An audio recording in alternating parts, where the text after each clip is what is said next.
Hello, everyone, and welcome to the Sydney Regional Championships for 2026.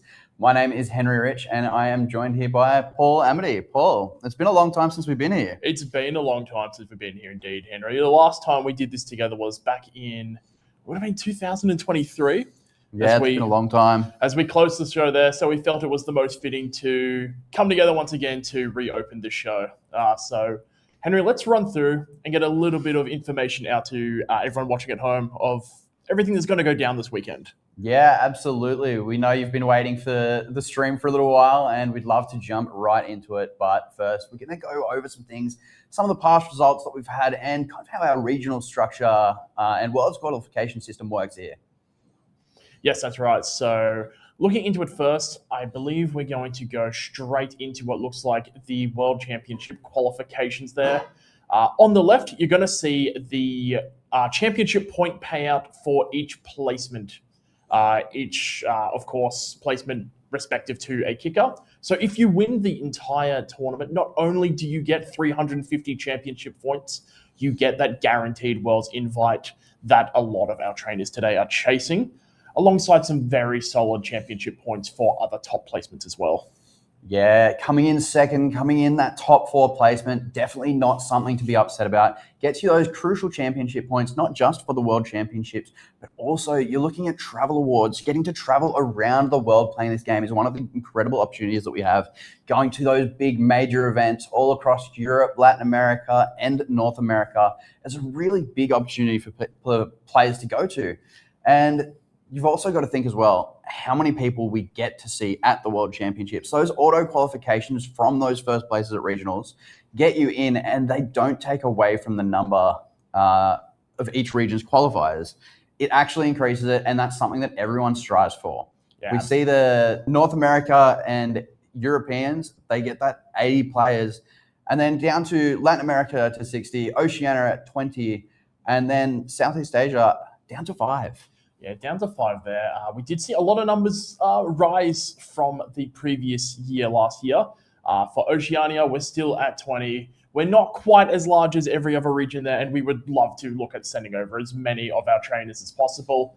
But for the time being, we're going to have to go with the 20. And for anyone that travels to any of the other regionals, any of the other international championships that the travel awards will strive for, any of those will get them that punch their ticket.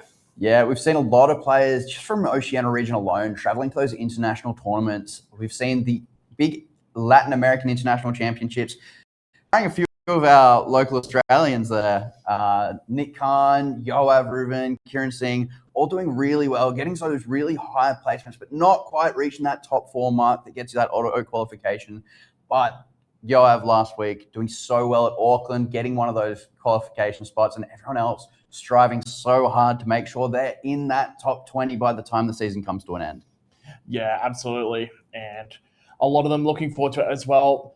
A lot of them are going to want to do as high as possible. As you mentioned, there's those travel awards and for those priority registrations as well for those big events. We have EUIC, the Europe International Championship, next weekend. So any points accumulated this weekend will go towards that for the North American International Championships. Yeah, and of course, it's not just the points that players are fighting for in these regionals. You've got the glory of coming first as well as the cash prizes as well. Differing, of course, between juniors and seniors as Masters, taking a big slope up when it comes to the Masters. Pricing structure has changed in the last few years, but Masters coming first, a whopping $6,000 and a good amount of boosters to go with it for any of those TCG lovers, whether you play or collect. The pricing's there for you. Oh, big time, yeah. $6,000, you're not really going to complain about that for winning a tournament. And alongside those boosters, some VG the trainers, they do like the boosters. Sometimes they'll look at them, they'll get them sealed, and they'll be like, do you know what? That could be an extra little bit of money that I can earn on top of everything else I'm already earning just by trading it off to anyone in the venue or anyone they know who are looking to have those TCG products. So definitely incentive there, whether you're a fan of the trading card game or even not so much. Yeah, absolutely. Like collectors, players, like even though we play a different game, we play the video game, we're not so much interested in how good are these cards going to do at a tournament, but Collecting is always there as well. And speaking of collecting, we've had some of our players recently collecting some results. Yoav Reuven finally getting that big win that he's been searching for at Auckland, the special event that we had just a few weeks ago, running a really unique team with that Galarian Zapdos partnered with the Tinglu there. Yeah, the Zapdos, I do believe, at this tournament was Electric Seed with Acrobatics, something I don't believe there's been too much exploration, so it was excellent to see it perform as well as it did, getting that first place, locking in that World Championship invite for Yoav. The other two trainers that we have here, Nick Khan and Chloe Burke, are the two of the top four. Nick Khan, the other finalists there, running through with some solo rain modes, as long as the Trick Room option there as well, by the looks of that Cresselia and that Blood Moon Ursaluna. Generally a pretty slow and quite powerful special attacker. Yeah, we've seen a lot of Ursaluna teams running around. We just haven't seen so much of them with a rain mode. But Nick, really very experienced when it comes to running rain modes, especially Pelipper, pairing that core with the Pelipper Urshifu, getting maybe down a bit quicker damage than we normally see on these teams. Normally, we've seen that Urshifu, but there's often a Flutter Mane, another redirector there, something like Tornadus, maybe even Ogerpon Wellspring. But Nick really bringing a new flair to that team, while Chloe Burke going for something that we haven't seen in quite a while, that Dragonite Chien-Pao, that hyper-offensive core with such powerful priority moves, backed up by another extreme speed user in the Entei, and that Flutter Mane, which I believe was one of the boosters supporting Flutter Mane. It's got that speed control, and it actually had the sunny day as well. Helps against the rain cores and really boosts the output of that Entei and Raging Bolt. Yeah, absolutely, for sure. Alongside the Ogerpon Cornerstone there as well, the sturdy ability that it gets in that form, allowing it to take more than just one hit required to knocking that one out, alongside being able to deal big damage beside Chien-Pao with its Sword of Ruin ability. Those Ivy Cudgels, doesn't matter what form it's from, they all hit hard when they're beside a Chien-Pao. That's for sure. And not only are we going to take a look at our Auckland performers, but Oceania, while we're not as big as the other regions, we still have a lot of players and a lot of players who maybe didn't attend to Auckland, but we want to make sure we give a good shout out so people keep an eye out for them during this tournament. A couple of other players to watch, you would say. Australia's had a lot more people traveling internationally. We've had a lot more of our streams recently. Players and viewers have gotten to see what we have to offer. Yeah, Australia, New Zealand, the whole of Oceania have really been picking up their performance, and it's been really great to see all these new people coming up. Yeah, for sure. We've been locking in, getting some of those good results. To have a look at some of those other trainers that we do have coming up. I do believe we have a few of them coming shortly in the form of, I believe, Kieran Singh is one of those players. He's been one that we mentioned earlier, got that day two over in LAIC.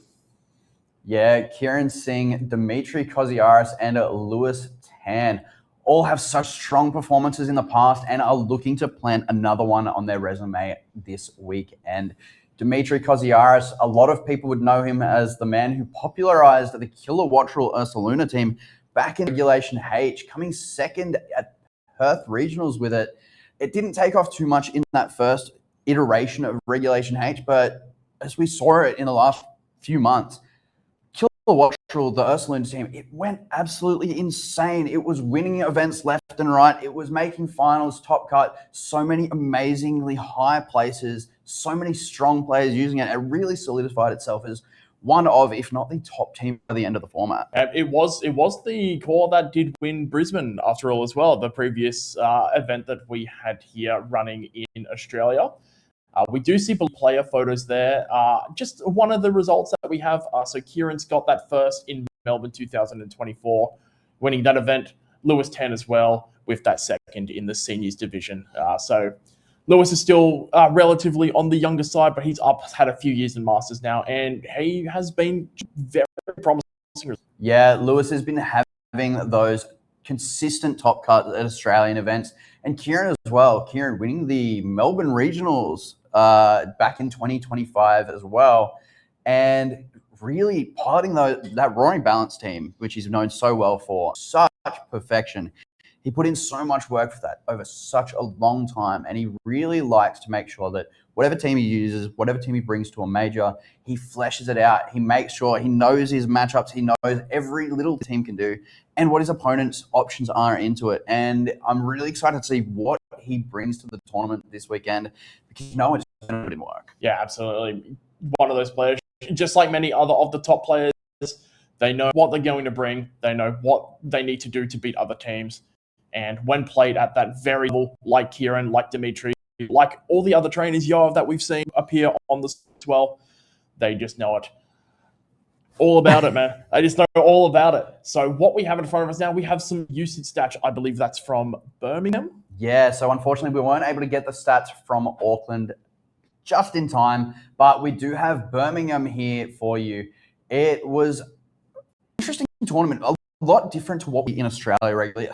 Australia is very, Australia and the entirety of Oceania is very keen on breaking the meta rather than just sticking to it. They like to be the teams that are innovative, bring something new to the table, and really bring some excitement especially when it comes to these streams.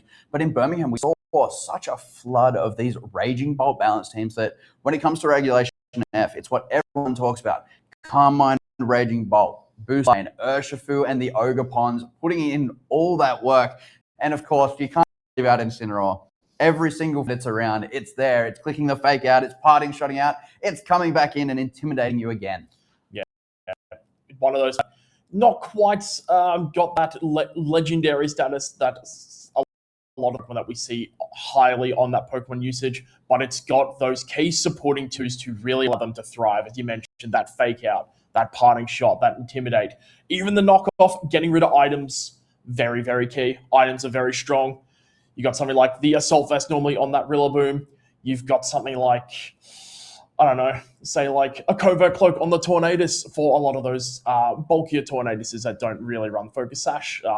Knocking those off is always nice because you can always come back in and fake it out if you knocked off a Covert Cloak. You sure can. And there's also the other end, the things that you can't knock off. With the Paradox Pokemon coming back in this Regulation F, they bring with them that booster energy. When they hit the field, that will activate, boosting their highest stat that is not HP, and that can't be knocked off. That boost is there until they switch out, or in the odd case, if a Weezing hits the field, which I feel like we're going to see some Weezing this weekend. I hopefully believe that we'll see some Weezing. I'm not going to say why, but I do believe Weezing is a very strong tool in the metagame as well. And another item that can't be knocked off, we saw it earlier, the Ogerpon with their mask, the Half Flame, Wellspring, and Cornerstone mask. Those can't be knocked off. So they can come in and take that reduced knockoff damage and be able to soak up those hits. And as you can see from Birmingham, the Ogerpon forms in that top 12 of usage. Very strong Pokemon with a lot of tools. Yeah, we've seen kind of that Half Flame and that Wellspring Ogerpon really run the top when it comes to usage. Ogerpon Half Flame being able to hit so hard, getting that attack boost and the increased chance of those critical hits off of Ivy Cudgel make it such a threat. And if Sun's up, whoa, that damage is just going to be insane. Whereas Ogerpon Wellspring, in rain, it can be a pretty offensive attacker. But Urshifu Rapid Strike is one of the most used Pokemon in the format. Pokemon Wellspring, before it terrestrializes, having that water absorbability and access to Follow Me is just so important to so many teams to stop Urshifu from overwhelming them. It can take those hits, and on the opposite side, when it terrestrializes, it gets that special defense boost. Flutter Mane, Raging Bolt, it doesn't want to really take them from Raging Bolt, but it does take them better, and it allows its partner to be as protected as possible. Yeah, absolutely. It's another Pokemon there in that top 12 as well. That Landorus hiding in that bottom left corner there. When you terrestrialize your Wellspring Ogerpon, you get a +1 boost in your special defense, and you lose that grass typing. So sure, you might take the Earth power. It's a little bit worse due to you not having that resistance. But if they're going to call you out and go for that Sludge Bomb that a lot of them like to run, you take that significantly better. Absolutely. And then we kind of have to touch on Ogerpons that we don't see on those usages because they are still around. The Cornerstone Ogerpon, we see it not quite as much, but a lot of the time on these Trick Room teams, that sturdy ability, sturdy on a Pokemon with Follow Me is so good. We see it so often with things like Indeedee, Mousehold, that Focus Sash item as the item of choice, letting them take more than one hit. And Ogerpon Cornerstone, it's got that grass type in there. It's not quite as effective as you want against things like multi-hit moves from Urshifu because of that rock typing as well. But depending on how these Pokemon are trained, they can be made to live some of these hits. They take them really, really nicely. And even though they go through that spiky shield, redirection is what you need on those teams. And then probably the least used, the one that we don't see too often, but also a really unique Pokemon considering things like Incineroar are so prominent, Ogerpon Teal Mask with that Defiant ability. It's surprising we don't see as often. Yeah, it's got that one there. Do we see any of them on our caster predictions? If we actually see an Ogerpon at all on caster predictions? No, we've got all of the predictions from the casters here. So we've got myself, we've got you, Paul, and we've got Mark Murray, who is also joining us behind the caster desk today. You will definitely be seeing a lot more of him later on in the tournament. But there's a wide variety of Pokemon here. Paul, why don't you take us through your picks first? Absolutely. So, as we mentioned with Weezing, I believe the ability to shut off abilities and slow down Pokemon like the Fluttermane if you're turning off the photosynthesis boost that it gets from its booster energy. Very strong tool. The Fairy typing, a very solid defensive typing. You'll see a lot of those very strong Pokemon with those defensive Fairy terrestrializations. Weezing does have that naturally. So we'll move on a bit further from that, though. I do believe I like the combination of Iron Defense and Body Press. And Registeel does have quite high natural bulk on both ends. And with good support, it's able to run through, get those set up, and can dish some really nasty damage while at the same time taking very little. We saw from earlier, as we discussed Kieran's win back in Melbourne, the Roaring Moon be able to run that support just with the Breaking Swipe, the knockoff, and the Tailwind. But that's not all it can do. It's got the option to run that Dragon Dance set as well. And if a team's not prepared to take that on, it does get pretty nasty. It can get out of hand quite quickly. The last one is a little bit of a fun pick, but I believe that Hisuian Zoroark could have the X factor if played well to be quite explosive. Yeah, we've seen that Zoroark put in work in the past. Wolf Glick, really one of those people that featured it on stream with his classic disguise on. But Zoroark bringing out so many surprises. I think we'll go to mine next. We'll touch on Mark's afterwards. I think mine's a little bit more basic than yours. As a big fan of Ursaluna and Porygon 2 in the past, I was one of those people that was very keen on the Killer Wattrel team. Ursaluna, Hisui form, that Flame Orb mixed with Guts and Facade. It's stacking so many boosts on top of one another. On top of a Pokemon that already hits reasonably hard, is already very bulky, it just takes advantage of those Trick Rooms and those Tail Room teams that we've seen it on. It's just so well supported, especially in this format, by that Porygon 2. We've seen it in the past, a lot of terrestrialization to the fighting type, but Terra Flying is all the rage now, making sure that you are free to click Earthquake with your Ursaluna. And Porygon 2 is free to click Recover, click Ice Beam, click those big Terra Blasts, especially into those grass types. Rillaboom, such a good counter when you want to click Earthquake as much as possible. And P2, Porygon 2, clicking either Ice Beams or once it terrestrializes, even hitting harder with those stab-boosted Terra Blasts. And then, as we saw from the recent Auckland results, a little bit of bias here. That Zapdos team, it was so cool. Running that Grassy Seed with the Rillaboom, getting that defense boost, hard hitting acrobatics, and that Defiant ability. Incineroar is so prominent, and Zapdos is so well placed at the moment. We saw a little bit in the early format where it was picking up in popularity on a bit of faster teams. We saw the Choice Scarf back then, but it's really cool to see it used in a unique way and used really well. Like that first place with it, I believe that was Galarian Zapdos' first win ever gotten, and it was amazing to see. And then also quite close, Nick Khan with his Pelipper. Pelipper has been popping up a lot lately. We saw it in Birmingham a lot, used by some really prominent players. That Archaludon Rain that not a lot of people were really thinking of when it came back to Regulation F. People thought it was a bit too slow. There was a bit too much damage going into those Pokemon, but Pelipper showing that it still has a spot. with those tailwinds, wide guard, big hurricanes into things like the Urshifu, and of course the weather balls in rain do so much damage. Yeah, despite Pelipper's lack of stats, the tools that it's got is all that it needs. It's got enough special attack to be able to throw out some big damage with those weather balls, and even those hurricanes that can't miss in the rain, weather always being so predominantly strong. A very strong caster pick lineup there. We will run through Marcus at some point during the day, I would imagine. But he's got some very interesting picks there for sure. I do see some of the Pokemon I do love. That the Iron Bundle, the Ogidogi, the Goldango, the Chi-Yu. Love them all.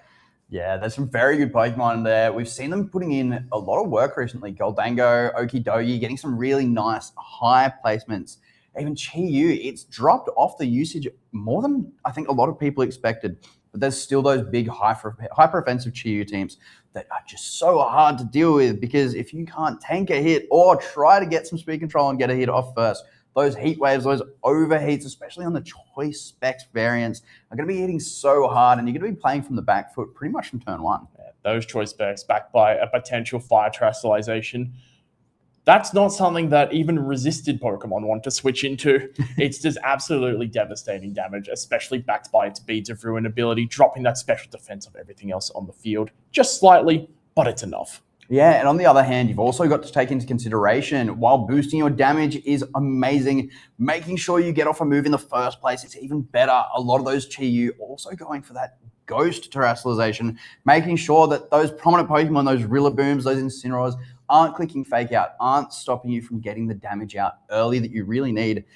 And that can be so detrimental. If you're a Rillaboom and you're looking down, staring down a Chi-Yu, you really don't want that Pokemon moving that turn. But if it can just terrestrialize out of the fake out, you're looking at a very powerful fire type. You don't want to take overheats, you don't want to take heat waves, and you might not want to burn your terrestrialization right there on the spot. So players have to think really carefully when taking into consideration what they're going to do against these powerful teams. We saw Chi-Yu, I believe it placed second at Birmingham Regionals by Marcus Coe on an interesting team, which we haven't really seen a lot of, and it's Don Dozo making a resurgence. Yeah, it's got Dondozo, and it's paired with that Weezing as well. So there's a lot of options there that are sort of entwined to have obviously a very solid result. You know, in second place at a regional, don't really see too many people upset about a second place at a regional. But yeah, Dondozo making the resurgence. I know a lot of people probably thinking, oh, Dondozo, that again. But it wasn't like a lot of other Dondozos. That Dondozo looked like it was hitting hard and hitting relatively fast as well. Yeah, well, it was really unique. Watching those stream games that Marcus got to play, a lot of the time, he'd get out a bit of damage, get that Dozo in. Sometimes it looked pretty bleak for the Dozo mode. He'd get the Dozo mode in, and it looked like he was in a bit of a tough spot. But I think what I noticed in those stream matches was less so the Dondozo part of things, but once the Dondozo went down, once that was knocked out, that's when Marcus really shined through, taking advantage of the damage he'd been able to get down with that Dondozo, using that safety goggles Tatsugiri to such good effect, as well as keeping that Chi-Yu and that Dragonite in the back as well. That Dragonite putting in so much work for him. Yeah, one thing that was on display there that hopefully a lot of trainers at home took notes of was using that Dondozo. It kind of just went through and just slowly chipped away at everything that was in front of it from his opponent's side. Just going through, because a lot of it's just pivoting around, trying to slowly get Dondozo down as quick as possible. But everything's weak to the point explosive attackers in the back are able to come in, whether it's that extreme speed, whether it's that Chi-Yu heat wave. Yeah, just nasty stuff. And it was, yeah, beautifully executed. Yeah, and paired with something we were talking about earlier, that Galarian Weezing. This one, not so much an offensive powerhouse, but definitely joining Dondozo in that it wants to chip everything down, put things in range for those back Pokemon to clean up. It was that Poison Gas Toxic Spikes variant, what a lot of people like to call Poison Stall, Toxic Stall. Once you get those poisons down, whether they're on the things that are in front of you or getting those toxic spikes to set up ready for things to come in a little later in the game, but it all adds up, especially when you've got a Pokemon as powerful and as bulky as a boosted Dondozo, ready to sit there, attack, maybe get down a little bit of damage, maybe a wave crash, maybe some spread damage from something like an earthquake, protect the following turn, and just keep repeating that process while your opponent's Pokemon just sit there and slowly whittle away thanks to those poison chips. Yeah, so if that's something that you're struggling to deal with, it might be an idea to consider potentially a poison type, because any grounded poison type will suck up toxic spikes. Big number one for that one is probably Amoonguss. Let's talk about Spore. Yeah, Spore being such a prevalent threat. We've seen it in the past with a lot of common sleep powder users, but Spore being that 100% accurate is one of the things that makes Amoonguss so good. That regenerator ability means that Spore can come down early. Amoonguss, it'll take a hit. It'll take a few hits. It'll be very low. It'll switch back out. It'll come back. It'll be nice and healthy again, ready to start clicking Spore, ready to start clicking Rage Powder. And in the formats that we've had recently, that Regulation H, that Regulation F, Amoonguss often actually opting for a bit of damage, picking back up Sludge Bomb. We used to see it a lot back in older formats past years, but with Pollen Puff being so good, that healing and damage option, but Sludge Bomb being so effective, especially into the Ogerpons, it's so good right now. And Amoonguss turns from a really supportive and defensive Pokemon into a really key threat into some of these supportive pieces on opposing opponent sides. Yeah, it's a good thing you brought up the Ogerpon as well for the Sludge Bomb being able to deal with that, because if you've got a Grass type, you're immune to the powder effects. And with Ogerpons having Follow Me as opposed to Rage Powder like a lot of the other Grass type redirective supportive Pokemon have, they can drag those spores away. And while they haven't been terrestrialized, they are part Grass. They've got that Grass typing added to its defensive profile, meaning, hey, spores, come this way. Sludge Bombs, not so much. Yeah, players really have to think, especially when going for those terrestrializations, you really want your redirector to be able to sit there and redirect the whole time. If you need it to maybe defensively terrestrialize to take a hit, maybe that Grass typing isn't so good, you need to be aware that if you want to then flip, go on the offensive, you're not going to be ignoring Rage Powder. So going to be so open to those spores. But another thing that we've got to think about when we talk about these Amoonguss teams is that Amoonguss Incineroar was often considered balanced. It really still is. Amoonguss Incineroar being able to pivot, redirect, heal up, fake out, intimidate, all of it is so big, especially when you want to play those more balancy teams where board positioning is everything. But as of late, we've talked about the second place at Birmingham. We've got to talk about the first place at Birmingham. That Raging Bolt balance parted by, I believe it was Stefan Greppi. Yes. And he had a nice new take on it. That Terra Ice on the Chien Power with that Icy Wind was really unique. But pairing it with Landorus and, of course, the Raging Bolt, those Grass types, it's so relevant, but it brings forth a new version of balance that is a lot more offensive than versions we've seen in the past. Yeah, I am not against that. I always love a little bit of offense. I am a big fan of the Icy Wind Chien Power as well. A lot of them sort of opting towards just generally those three attacks: your ice move, your priority move. Generally, that's considered in the form of Sucker Punch. Sometimes it's in the form of Ice Shard. And generally, that's Sacred Sword. Generally, helping in the mirror helps to hit Incineroar. But if that's not necessary for a team, Icy Wind is an excellent form of speed control. Yeah, and with the rise of things like Tornadus, those ice-type moves are so crucial. Running that ice terrestrialization has made Ice Shard a bit more of a kind of a usable pick. Most people, when it comes to the Chien Power, you generally go for that Sucker Punch. It hits so much harder, even though it doesn't always quite connect the way you want it to. Only if your opponent is going for an attack with that Pokemon. Ice Shard with the Terra Ice, you can even you slap a Life Orb on there, plus that terrestrialization to the ice.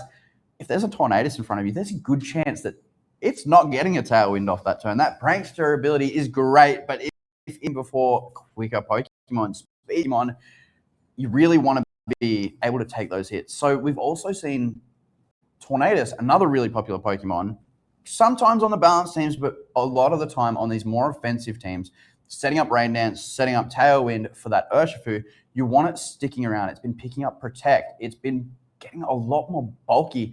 But now we've actually got our round 3 ready to go.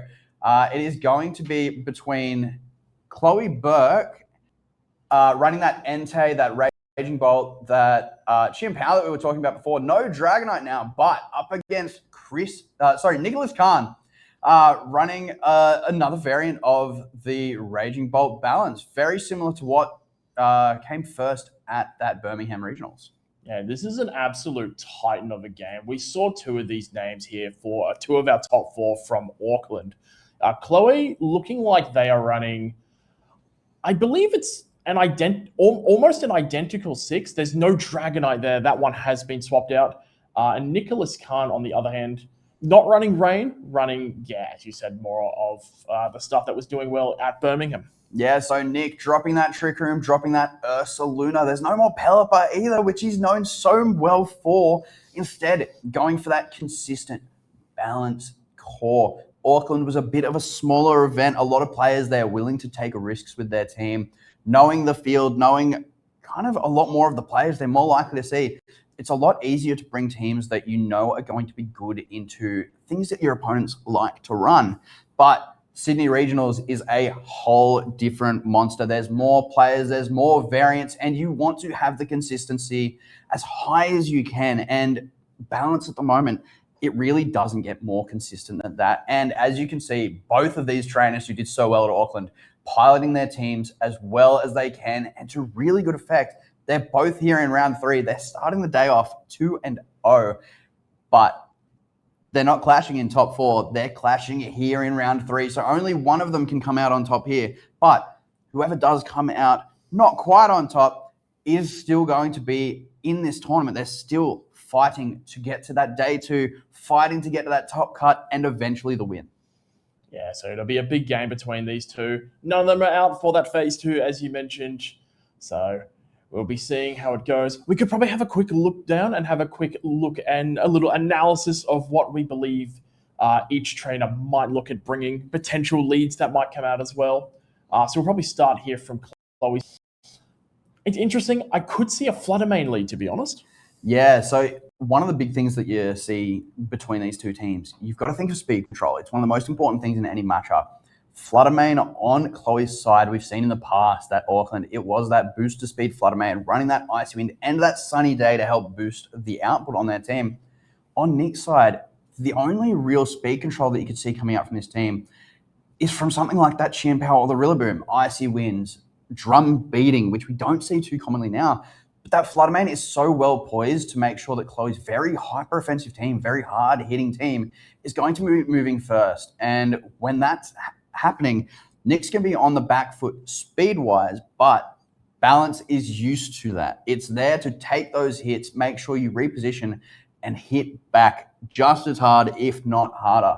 It's going to be really interesting to see how Nick deals with, especially, I think, this combination of Flutter Mane, Raging Bolt, and Entei. Entei really threatening Rillaboom, Incineroar with big Sacred Fires, Stomping Tantrums, Stone Edges, and there's that extreme speed as well. But Flutter Mane and Raging Bolt are a pretty nice pin on really the rest of the team there. Flutter Mane threatening 3 of Nick's Pokemon with super effective Moonblast, really big Moonblasts, while Raging Bolt, once you do get those speed advantages, it's just coming out with those Thunderclaps. There we go. We're looking like we're getting into the game one right now. We did see the Flutter Mane lead. It's paired with that Entei. We see that speed boost. And on Nick's end, we've got that Rapid Strike Urshifu followed by the Rillaboom. So there could be a potential... Oh, hang on. The Entei is very likely to be in a focus. So there is a very solid chance that we just don't see a fake out here coming out from Rillaboom. However, both of these Pokemon do have access to priority moves in the form of Grassy Glide and Aqua Jet. So maybe if there's a possible combination of those moves that could double up and generally hit the Flutter Manes that don't generally run Protect on the sets like the one that Chloe's running. Yeah, and on that Flutter Mane, there was that Sunny Day that we just saw. We talked about Sunny Day being really good for boosting the damage output from Entei and Raging Bolt, but what we didn't talk about is its defensive utility as well in stopping the damage from something like an Urshifu. But you were saying about that priority damage. There's that Terrestrialization straight off the bat, Terra Water and the Grassy Glide, Aqua Jet plus Grassy Glide, both big priority moves into that Flutter Mane, not enough to get the KO as Flutter Mane sets up the Sunny Day for this Entei, who lets out a huge Sacred Fire and takes down the Rillaboom on that turn 1. That was a really big survival. That was an absolutely massive survival there from Chloe. Not only did we have a look and go, that's probably something that Nick might look at doing, it was able to hang on, get that Sunny Day up, and that Sun boosted Sacred Fire just gonna take Rillaboom right out of the game. So putting Chloe up, Pokemon-wise, the advantage 3-4. However, Fluttermane still hanging on by a little bit, but we'll see where the adjustments are made. We do have the Shen Pao coming in now, boosting the power of Urshifu's moves, but also boosting the power of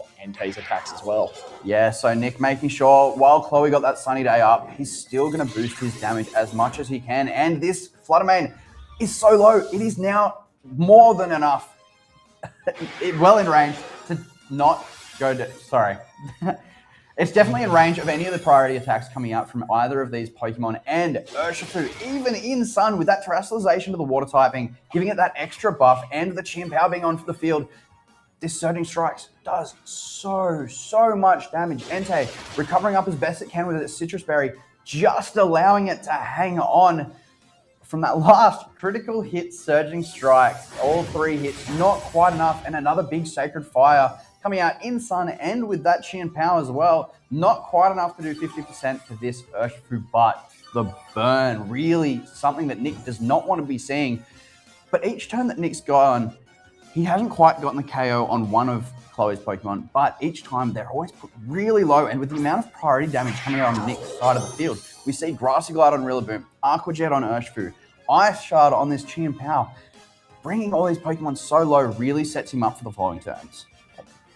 We could see that on the reverse foot. We see Shen Pao and Entei now on Chloe's side, threatening an equal amount of priority there with the Sucker Punch and Extreme Speed as well. Noting Citrus Berry, not the most common item you see on Entei, but taking those Surging Strikes with the Sun, lowering that offense, being able to clutch up, getting that burn. Burn, one of the few ways to slow Urshifu down, because with those Surging Strikes always scoring critical hits, it will go through Reflect, it'll go through stat drops, but Burn, that halves the damage of the attack. So it sure does, and we finally see the Terrestrialization coming out from Chloe's side of the field. It's on that Chien-Pao, that shiny new Chien-Pao that we got access to recently, going for that stellar Terrestrialization, looking to boost up the power of its moves. Nick Khan just protecting his Chien-Pao, doesn't want it to take something like a Sword and an Extreme Speed, as it's a big Sucker Punch going into not the Chien-Pao, but the Urshifu. And with that Terrestrialization, it is more than enough to pick up the KO on this Urshifu and finally take down that Pokemon that's been dealing so much damage from Nick's side. Yeah, it's been absolutely big damage coming out of there. Sacred Fire just going into the Protect. Shen Pao just being able to preserve its sash intact, also preventing it from potentially being burnt, because that could look at putting it into opposing Sucker Punch or even Extreme Speed range. But we do see Nick's fourth, it is that Incineroar. Yeah, Incineroar not quite able to intimidate the Entei here, but Chien-Pao not wanting its attack to be dropped at all. It wants to be hitting as hard as it can. Again, no fake out potential. At least onto this Entei, it can absolutely go into that Chien-Pao that doesn't have that usual ghost typing that we often see. Chloe recognizing that, going for that Protect, making sure that that Focus Sash stays intact, whether a fake out comes out or not. And there it is, going into that Protect. But Entei, as low as it is, it has been recovering from the grassy terrain, and Extreme Speed coming out, making sure the Focus Sash on Nick's side of things is definitely broken as an Ice-Wheel Crash. Not the most effective move into a Fire type, but with the range that Entei was at, more than enough to knock it out. Yeah, Ice-Wheel Crash always got that suspect chance of missing, but fortunately for Nick, it was able to look at picking up, and we do see the Ogre coming out here now. So it looks like it's going to be just a 2v2. The main thing to keep in mind at the moment is Chloe's Shen Pao still has Sash. It's Focus Sash intact, where that Extreme Speed was able to take away the Focus Sash from Nick's side of the field. Yeah, and one of the things you've also got to remember is not only do you have Focus Sash on the Chien-Pao, but you've also got Sturdy onto the Ogerpon coming in absolutely clutch there. Chloe's Chien-Pao going for that Sacred Sword, making sure that Nyx is off the field, letting the Incineroar get by just for now, but if this Ogerpon gets the move, that Icicle Crash has a flinch chance, but doesn't come in here with that boosted from the Chien-Pao. That Ivy Cudgel, such a hard-hitting move and super effective into this Incineroar, is more than enough to take it out and clean up this game for Chloe. Yeah, very big win there for Chloe. That game one, got to go in with a little bit of confidence there. approaching towards that game 2, they've got to be thinking, all right, do I stick with that plan? Do I need to make adjustments? What is the game plan for Chloe? And what is the game plan for Nick as well? Probably seeing the line being good, but seeing potentially that miss KO on the Flutter Mane turn 1. You've got to think, is it back to the drawing board? What's the alternative game plan from here? If there is an alternative game plan for Nick, it could have been potential damage ranges. Yeah, well, we saw Nick combating that Flutter Mane speed control with priority spam from his own team. I believe if we're including Fake Out in this, Nick's team has 5 different ways of dealing priority damage. You've got Fake Out on Rillaboom and Incineroar. You've got Thunderclap on Raging Bolt, Grassy Glide on Rillaboom, Aqua Jet on Urshifu, and that Ice Shard on the Chien Pao. It really meant that Chloe didn't really need to go for the speed control. A lot of her Pokemon were already moving faster, moving beforehand when it comes to the speed order of things. Without that extreme speed, though, a lot of Nick's Pokemon were just moving first, going for those big priority moves. But Chloe's team was so bulky. We saw the Flutter Mane take that double up of a Terra Water Aqua Jet and Grassy Glide. We saw Chloe's Citrus Berry Entei, which really came in clutch there, letting that Entei survive in Sun and with a Chien Pao on the field, the Terra Water Surging Strikes to hit back with a huge Sacred Fire that did get that burn. But after that burn was down, the Urshifu didn't actually get to deal any more damage because it went down to that Sucker Punch. It's really interesting how both these players are really heavy on the priority. And that's really, I think, 90% of the damage we saw there. We saw the Sacred Fire and the Surging Strikes come out. There was just so much priority. And then backing that up with essentially 2 Pokemon that have Focus Sash on them. Sturdy, essentially, it's Focus Sash as an ability. And having both of those available to you, making both of your Pokemon guarantee to live at least 1 hit is so crucial in matchups like these. Oh, absolutely. Very important to have, especially because both of them do have the ability to protect and Spiky Shield respectively. Fake Out normally be able to run through and sneak in and get a cheeky little bit of chip damage there, but with those abilities to protect it from damage across a turn, not necessarily the case for those 2. Spiky Shield also potentially damaging the Incineroar as well if it does slip to make that call out. So yeah, from the analysis there, potentially we may not see a change up from either. Well, it's going to be interesting. Both trainers deciding to leave their Landorus and Raging Bolt behind. Raging Bolt's big thunderclaps and also just general bulk and typing could be a really good adjustment from either of these trainers. We saw Urshifu, we saw the Entei, fire, water damage. Raging Bolt's so good into that. But the adjustment we actually see is from Nick's side of things. Instead of opting for that Landorus, a pretty speedy Pokemon, especially when it comes to things like that Entei. Big earth powers, ground pressure onto that Entei. That Entei was really enabled by the Flutter Mane. It's what was doing a lot of that damage. And you definitely want that off the field as soon as you can. Yeah, so yeah, no adjustment there from Chloe, at least on the leads. The Landorus adjustment could be interesting. It'll probably look at forcing Chloe to have a look at potentially going for something like an Icy Wind. We do see that, once again, there's no Fake Out pressure to be exerted because one's a Ghost type and the other has Inner Focus, making it an instant Fake Out. But we do see a defensive terrestrialization early for Nick's Rillaboom. Yeah, we were talking about those defensive terrestrializations earlier. Terra Fire is so common on Rillaboom.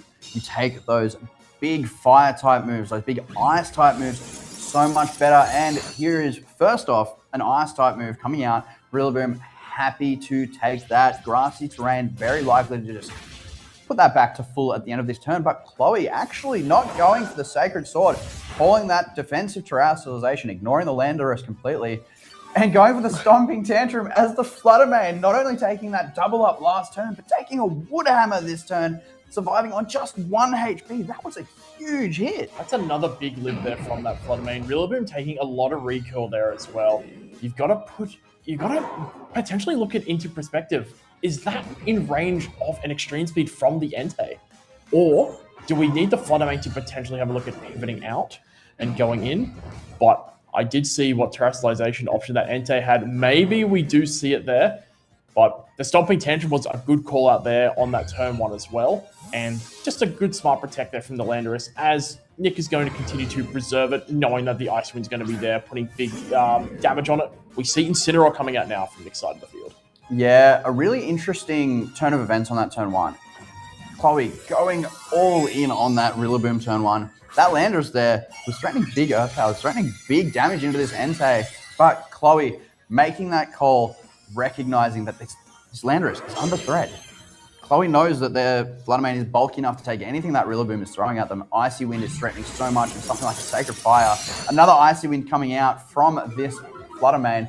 Rillaboom doesn't want to take another speed drop. It's going to avoid that one. But a Sacred Fire into what was the Landorus, but now the Incineroar, a really offensive switch from Nick. And rather than getting that Flutter Mane off the field at the beginning of the turn, knowing that he's got that defensive switch available to him, just going for a U-turn, making sure Rillaboom gets off the field, giving him a free switch into whatever he has in back, maybe back into that Landorus, and Flutter Mane that big speed control, and Sunny Days Setter is off the field. Yeah, we do see Nick's 4th. They've elected to go for the Urshifu Rapid Strike. This time, there's no sun on the field, so those Surging Strikes are going to be dealing that big damage. But on the other hand as well, there's no access to Terrestrialization on either trainer's end. We have seen that on the Rillaboom from Nick's side and from the Entei on Chloe's side. The Terrestrialization of normal as well, allowing the Entei to take those Surging Strikes significantly better. However, Urshifu is also part Fighting type. It does have access to big moves like Close Combat that'll do a lot of damage to said normal types like the Entei. It sure does, but Incineroar having access to Fake Out this turn, it's such a good pin with that Urshifu. You want to protect in front of these Fake Outs, but Urshifu sees your protect and doesn't really care. It's going to hit through them, whether you like it or not. This Urshifu going straight through that Spiky Shield. Again, just missing out on a KO. Chloe's Pokemon hanging on so close, but sticking around for another turn, and there it is again. That Sacred Fire, that 50% chance to get a burn on the opposing Pokemon. At the moment for Chloe, that is 100%, and it is putting in work. This Urshifu that is so threatening, burned again. Yeah, very nasty burn there. Big lift from Ogerpon as well. As you mentioned earlier during discussion, the Ogerpons, can be trained to have a bit more bulk behind them to allow them to live certain moves. Urshifu Surging Strikes, one of those moves, because it is a multi-hit move. If it hits you multiple times and takes the knockout, Sturdy will not activate, the same as Focus Sash. So it's a good live there from that. We see the Extreme Speed coming up from there. Relatively big damage there from the Entei. Yeah, as Aqua Jet, even with that burn, is more than enough to take down at that Ogerpon. Cornerstone finally knocked out. It made it through that last turn, but unfortunately didn't really get to do what it wanted to. It didn't get to deal that big damage that we saw come out of it last game. And now it's a 2v4 situation. Yeah, with a -1 attack Entei from the parting shot, back into the Rillaboom to exert Fake Out pressure for what potentially might be something that could be going into Chloe's 4th slot to become, and not revealed just yet. But as we can see coming out now, it is that Shen Pao. So Fake Out is an option there to have a look at breaking the Focus Sash. The Aqua Jet is also there. It's in a tough spot where in front of the Unseen Fist from the Urshifu, it can't really look at protecting in front of it because Urshifu can still throw moves into it. And being Ice and Dark, it is 4 times weak to those fighting moves. So that Close Combat is still going to hit quite hard. Entei probably hoping for maybe a chance of a critical hit for an Extreme Speed to look at picking up that Urshifu, because I think with the parting shot drop, I think Urshifu might still be in range to take a hit. But however, there is the Sword of Ruin out as well, so we'll see how this turn plays out. Yeah, there's another Protect coming out from Chloe's side in front of this Fake Out Surging Strikes combination. It's such, like we talked about it before, it's such a good pin. When everyone wants to protect in front of the Fake Out, you really don't want to be taking damage. Protect is meant to protect your Pokemon. That -1 from the parting shot, even with the Chinpao's Ruin ability, it's just not enough to get the KO on this Urshifu as Close Combat, once again, going through that Protect, brings this Qian Pound down to its Focus Ash, down to that 1 HP, recovering a little bit from that grassy terrain, but everything on the field is starting to get so low. Yeah, things are getting low there. No more grain, so there's no more priority on the Rillaboom's Grassy Glide. So we do see Shenpao being the fastest Pokemon on the field at the moment. The Extreme Speed we'll have a look at. Pinning Urshifu, not allowing it to go for an Aqua Jet to have a look at picking off the Shenpao. So, still a game to be played. Yeah, 100%. We see the Urshifu, there it is, switching out, not wanting to take an Extreme Speed. It was able to hang on before, but it's not so confident right now as Rillaboom. Sticking around for the time being, it's got that defensive terrestrialization on it. It's okay to be taking a lot of hits. Sacred Sword, not quite enough to take the KO on this Rillaboom, but Chloe backing that up, recognizing that Urshifu really does not want to be taking a hit. It's likely to either protect or switch out. Doubles into that Rillaboom for the KO. Yeah, very, very strong call out there from Chloe. Saying that Urshifu is probably something to potentially be preserved, even though that it's burnt and even though that it's on very little hate. Did put the pressure right on the Rillaboom, allowing Rillaboom to not get or reset any grassy terrain to get Fake Out or even Grassy Glide pressure put on Shenpao. However, we do see the Landorus come back in now. Landorus, not really a Pokemon that likes staring down Shenpao for Icicle Crash sort of reasons, but when you're in the position where you've got that burnt Urshifu in the back, hands can be tied. Yeah, and Nick's been taking such good advantage of keeping his Fake Out pressure up. Almost every turn we see either Rillaboom or Incineroar coming in, ready to kick that Fake Out and ready to really support the Pokemon that are beside it. This Landorus is able to go for the massive Earth Power into this Entei. Not quite enough to pick up thanks to that terrestrialization, but Entei eating Citrus Berry, getting off a big stack of fire. Not as big as it hopefully wanted, but there's another burn. Entei really doing its best to get Chloe the win here.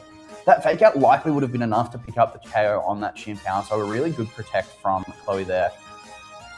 With the Qian now sticking around, I believe there is 1 Intimidate down on it, so it's got 1 drop to its attack stat, but it's threatening the Landorus with a big Icicle Crash. You're also threatening the Incineroar with a big double up of Stomping Tantrum and Sacred Sword. Ice Spinner, sorry. The Ice Spinner goes into that Landorus, more than enough to take that KO, even through the Intimidate drops. This Incineroar is staring down 2 Pokemon that still hit awfully hard, and there's that Stomping Tantrum coming out now. Yeah, Stomping Tantrum out there. Not going to do quite enough damage to the Incineroar. The Incineroar just going to have a look at removing Shenpao from the board. So it's going to leave it into a state of 2v1. Very big crit there. Sometimes you see them, sometimes they're pretty nasty.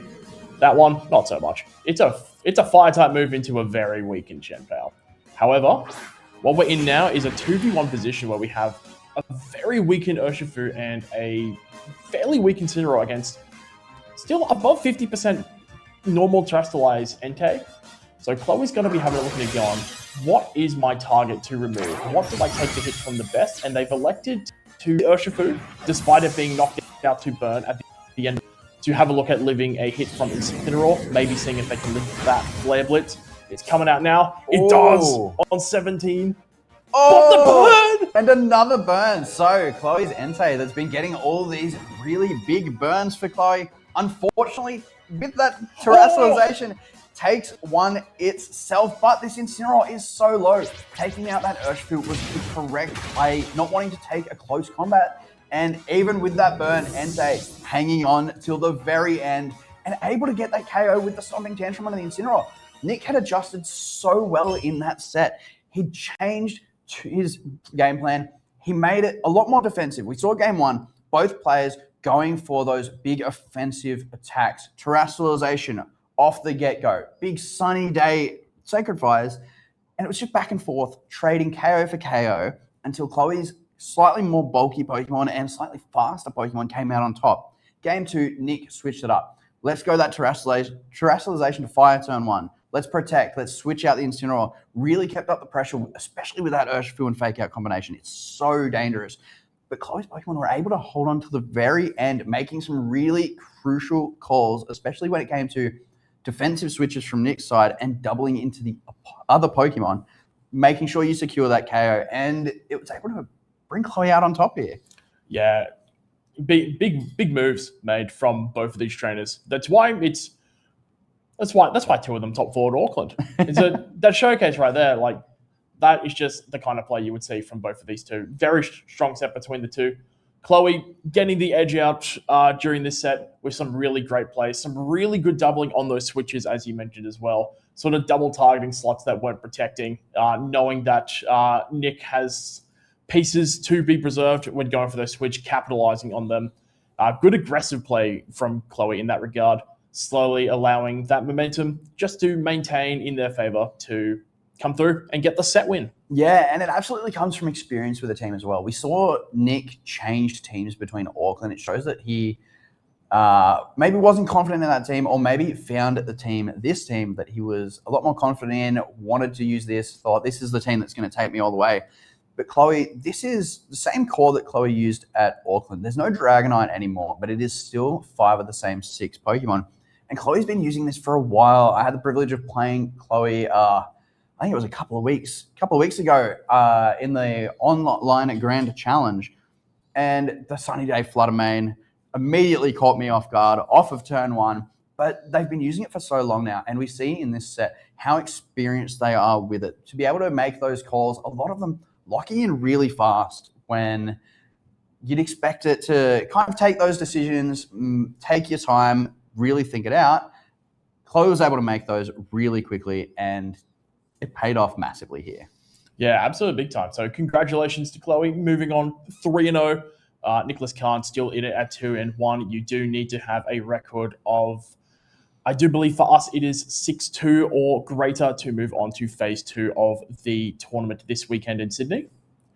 Yeah, and Nick, definitely not someone to scoff at, but man, look at that replay. Like that sucker punch in game 1, so crucial. Entei was so low, it was likely to go down to something like that sucker punch, that Aqua Jet, or a sucker punch from the opposing Chin Power. And yeah, just massive damage, massive calls from both sides. And yeah, like I said, Chloe's comfortability when it came to making reads really shining through here. Yeah. Gave them the set at the end of the day, which is what you want here, especially starting out still very early in the day. So nothing we like more than a little bit of momentum to run through, to ride for the remainder of the tournament. Only a couple more wins Chloe is going to be looking to chase now to lock in that phase 2, but ideally they are still in a position to be 8-0 at the end of phase 1, which is going to be the goal. It makes your day 2 just a little bit easier. It sure does. But for now, we are going to cut to a short break, and soon we will be back with our round 3. Round 4.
Welcome back, Pokemon trainers, to the Sydney 2026 Regional Championships. My name is Mark.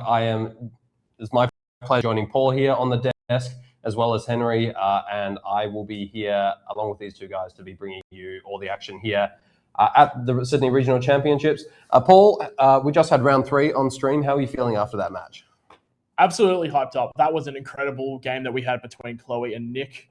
Absolutely just big lives from a lot of Pokemon, a lot of offense, a lot of priority. So it's got me excited going into this next round, Mark. Yeah, absolutely. I mean, I was watching from the background and I think Chloe must have done something right in her team builder. The way that she's done her, defensive spreads, everything that was taking hits from Nick's Pokemon, they were just toughing it out.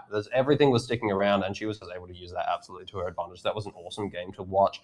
We have our next game coming up as well. We've got someone from Western Australia, Orion Gunnell versus Joji Kaida, who's a big name player. So it'll be really interesting to watch that one. But before we go over there, I do just want to quickly talk about my own caster predictions, because I noticed you guys got to talk about them earlier. So I just want to mention those. I've got 4 Pokemon very close to my heart that I am expecting to do very well this coming tournament. So the 4 that I picked were Okidogi, Iron Bundle, Chi-Yu, and Golden Go. All 4 of them are Pokemon that I enjoy using to great effect. Okidogi, in particular, I'm a big fan of, especially in this regulation. I just feel that its ability to counter some of the main balance teams that you guys were talking about earlier, I think is particularly effective. The ability Guard Dog, preventing it from being intimidated by Incineroar coming in and out, but instead giving it an attack boost every time that happens, makes it a real threat and makes your opponent have to think before they switch in an Incineroar. On top of that, its ability to prevent fake outs with the move Upper Hand that it gets allows it to, make Pokemon trying to use priority moves flinch and fail. So in that, I think is very good at countering those fake out spam teams that you'll sometimes see. Incineroar and Rillaboom switching out and in, using that fake out move. Okidogi stops that from happening. It stops the Incineroar keeping on coming in as well. So for that, I think it will see quite a lot of play. We have seen it be used a lot by a lot of UK players, actually. They've been using it to great effect. I think it had a lot of success over in Birmingham. So it'll be really interesting to see if we see any of those on stream today. I also have Iron Bundle, very close to my heart, this one. Iron Bundle, it's one of the fastest Pokemon in the game, and when you pair it with that booster energy, boosting its speed, there's really not anything that can threaten it speed-wise. It is faster than those Fluttermanes by 1 speed point, so even a Fluttermane with that booster speed, Iron Bundle is still moving first. It can get off those icy winds to provide support to its partner Pokemon. It's also quite good offensively on its own. Ice and Water is a very good offensive typing, especially when you consider that Iron Bundle has access to the move Freeze Dry. Freeze Dry is an Ice-type move that can hit Water-type Pokemon for super effective damage. When you pair Freeze Dry with Water-type attacks, there's actually no single type combination in the game that can resist both of those. But it looks like we are moving over to the game now. So like I mentioned, we do have Orion Gunnell, we do have Joji Kaida. Looking at these teams, what are you thinking, Paul? I'm having a quick look at all these now. The options that Joji has, it's got, that classic, I believe people refer to it as a Tail Room, the Trick Room in the Porygon 2, and the Tailwind in the Tornadus alongside that Ursaluna. As we saw, or as many of you trainers might know, a Guts-boosted Ursaluna is no stranger to dealing very big damage with its Facade and its Headlong Rushes. And looking at over the side of Orion, I don't really see too much that wants to take a combination of either of those hits. No, not at all. Not at all. I do think Joji's team is very interesting. It's very similar to the team that actually won the Brisbane Regional Championships. The last time you and I were on the casting desk together, that Tail Room team with the Ursaluna specifically as well. Obviously, that Killer Watch Wall that was used in Regulation H has been updated in this more powerful format to that Tornadus, Urshifu being included as well. But the general premise of the team is exactly the same. So it'll be very interesting to see how that goes. Obviously, Joji has had a lot of success so far with those 3 wins and 0 losses. Going over to Orion's side of the field, this is a team that we have seen before. This is a very interesting Fluttermane set with Terra Grass and Pain Split as well. Pain Split, a very interesting move on Fluttermane. It actually allows it to completely wall opposing Raging Bolt a lot of the time if that Raging Bolt only has access to Thunderclap and Dragon Pulse. Obviously, as a Fairy type, it is immune to that Dragon Pulse. Pain Split, it does do damage in some capacity, but it's not considered a damaging move, so it means that the Thunderclap will fail if it's tried to use. Also, Fluttermane itself has quite a low base HP stat, which means when it does use that pain split, it's actually getting quite a positive balance out of it, and that it gets more HP than it loses when it gets that move off. Next up, we've got a Life Orb Terror Electric Raging Bolt. So that's obviously designed just to output as much damage as possible. We've got the Incineroar Terra Ghost Citrus Berry, so a pretty standard Incineroar set. Urshifu Rapid Strike with a Terra Steel on this one, but it looks like we are getting into the game there. Orion leading with the Fluttermane and the Incineroar, and Joji leading with the Incineroar and the Amoonguss. Yeah, so pretty safe lead here from Joji's end. The Incineroar and Amoonguss are there two pieces that are happy to sort of pivot in and out, and they do give a good general state of. Most of the time, we're not going to be threatened by too much of one-shot wise, so they sort of testing the ground just to see potentially what Orion might be looking to go for. Leading with, said Floodmate and Incineroar, so there could be a potential look at fake outs coming out. We do see a taunt there, a taunt on the Amoonguss. Can have a look at shutting it out, basically only allowing it to click from what I can see. Generally, they only run like the 1 or 2 attacking moves. It's stopping like Spores and Rage Powders, but we do see Amoonguss protecting, potentially looking to scout out for the taunt. Yeah, for sure. There was a fake out coming out from Orion's Incineroar being blocked by that Amoonguss's Protect.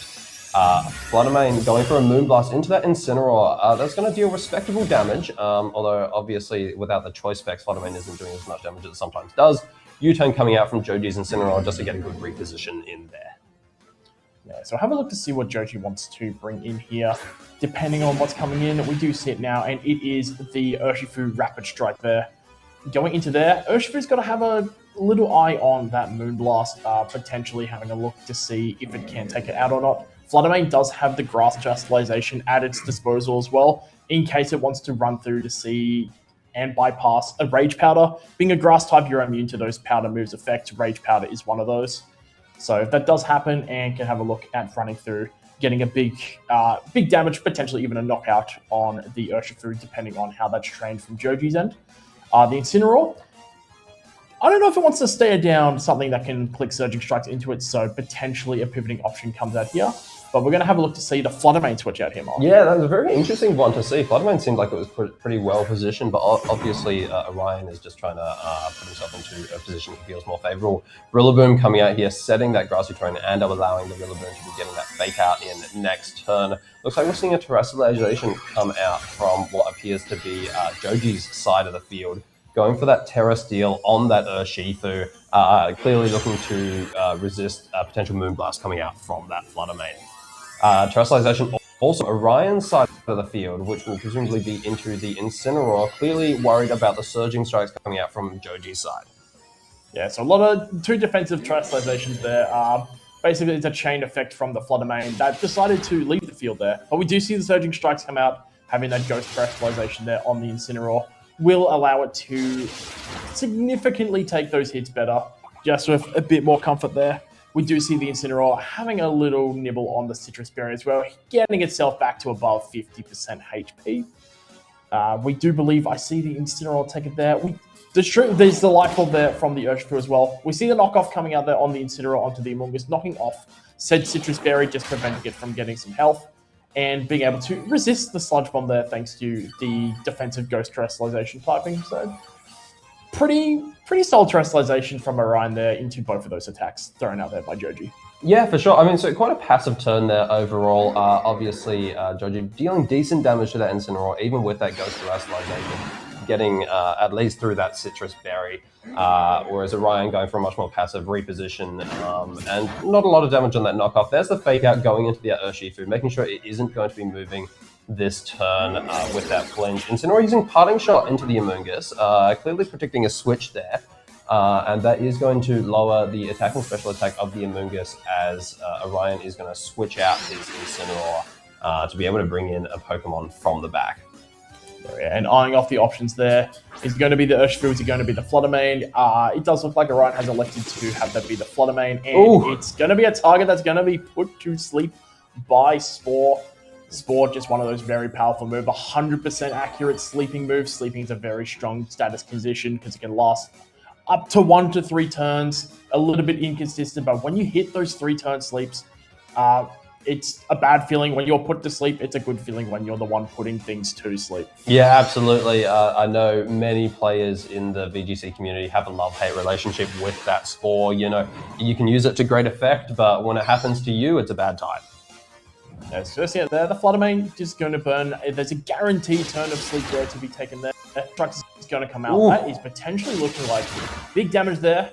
With the Life Orb, it's going to have a look at getting the one-hit knockout on the Fluttermane there. So the Fluttermane is going to go down. It's pretty weird to see a knockout animation happen while sleeping, just the eyes shut. It's not something too commonly seen, but we do get to showcase that here. So big attacks there coming out of the Urshifu. We do see the high horsepower coming out from the Rillaboom. Taking it down quite significantly. We do see the Spore coming out potentially for maybe a potential switch coming out on the Fluttermane side of things, but Rillaboom being a grass type is immune to said Spore.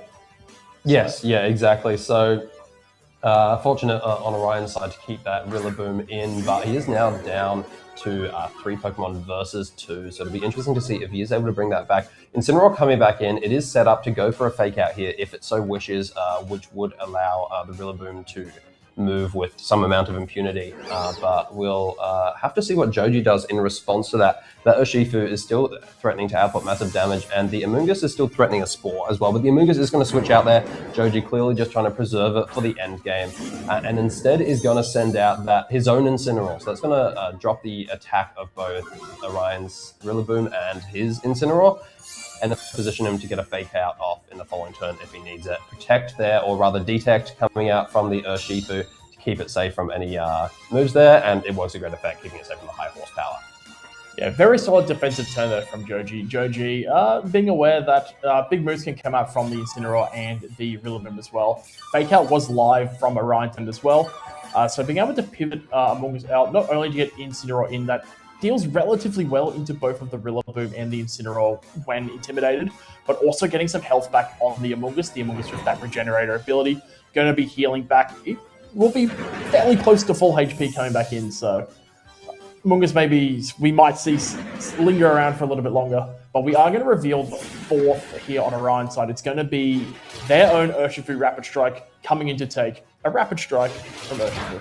Yes, yeah. So taking those hits pretty comfortably, obviously being a resisted hit, and also Urshifu with quite a high base defense stat means it's able to pretty comfortably take these hits, even from a Life Orb Urshifu on the other side.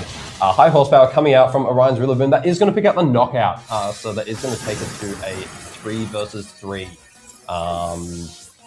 So it's a bit unfortunate on Jody's side, but Rillaboom yet to move, coming out with a U-turn, just a safe reposition, get that Intimidate back on the field, and also reset that fake out as well. Yeah, so be good there. We'll be seeing what Joji wants to go into here. Do we see the Amoonguss come back in? Do we see the unrevealed fourth Pokemon coming out? And by the looks of things, it is the unrevealed Tornadus that is coming out in this position now. 2 Pokemon weak to flying type moves here. So a Bleak Wind Storm coming from the Sharp Beak that is on the Tornadus as well. Will be doing some fairly nasty damage, and Amoonguss is coming in here alongside as well. As you can see, the Amoonguss is back to full health thanks to that regenerator ability, really allowing it to take even more attacks. Yes, absolutely. Regenerator very strong on the Amoonguss. As you mentioned, Joji really threatening with that Bleak Wind Storm on those 2 super effective hits. Really all he's got to do now is sit back and pray that both of them connect, obviously with it being a fairly inaccurate move. But we're going to see Rillaboom switch out there, Incineroar coming back in just to bring back that Intimidate and also set up that fake out pressure. Detect from the Urshifu just to keep it safe from any Bleak Wind Storms or Spores. It is going to be protected on the Urshifu, and it is going to connect on the Incineroar, doing quite a respectable amount of damage. Yeah, very, very solid chunk of damage there. And we do see the call for the Spore made correct. Either one of those could have been substituted for the Incineroar, Joji getting the call right, feeling it's more than likely that the Rillaboom is going to have a look at switching out there. So capitalizing on that very nicely, putting Joji in a better seat to have a look at clutching the game one, but we're going to see what options Orion has at their disposal to see if a clawback can be made to reverse the momentum in their favor. Yeah, absolutely. Look, it's still a 3 versus 3. Anything can happen. Rillaboom coming back out into the field here, resetting that grassy terrain.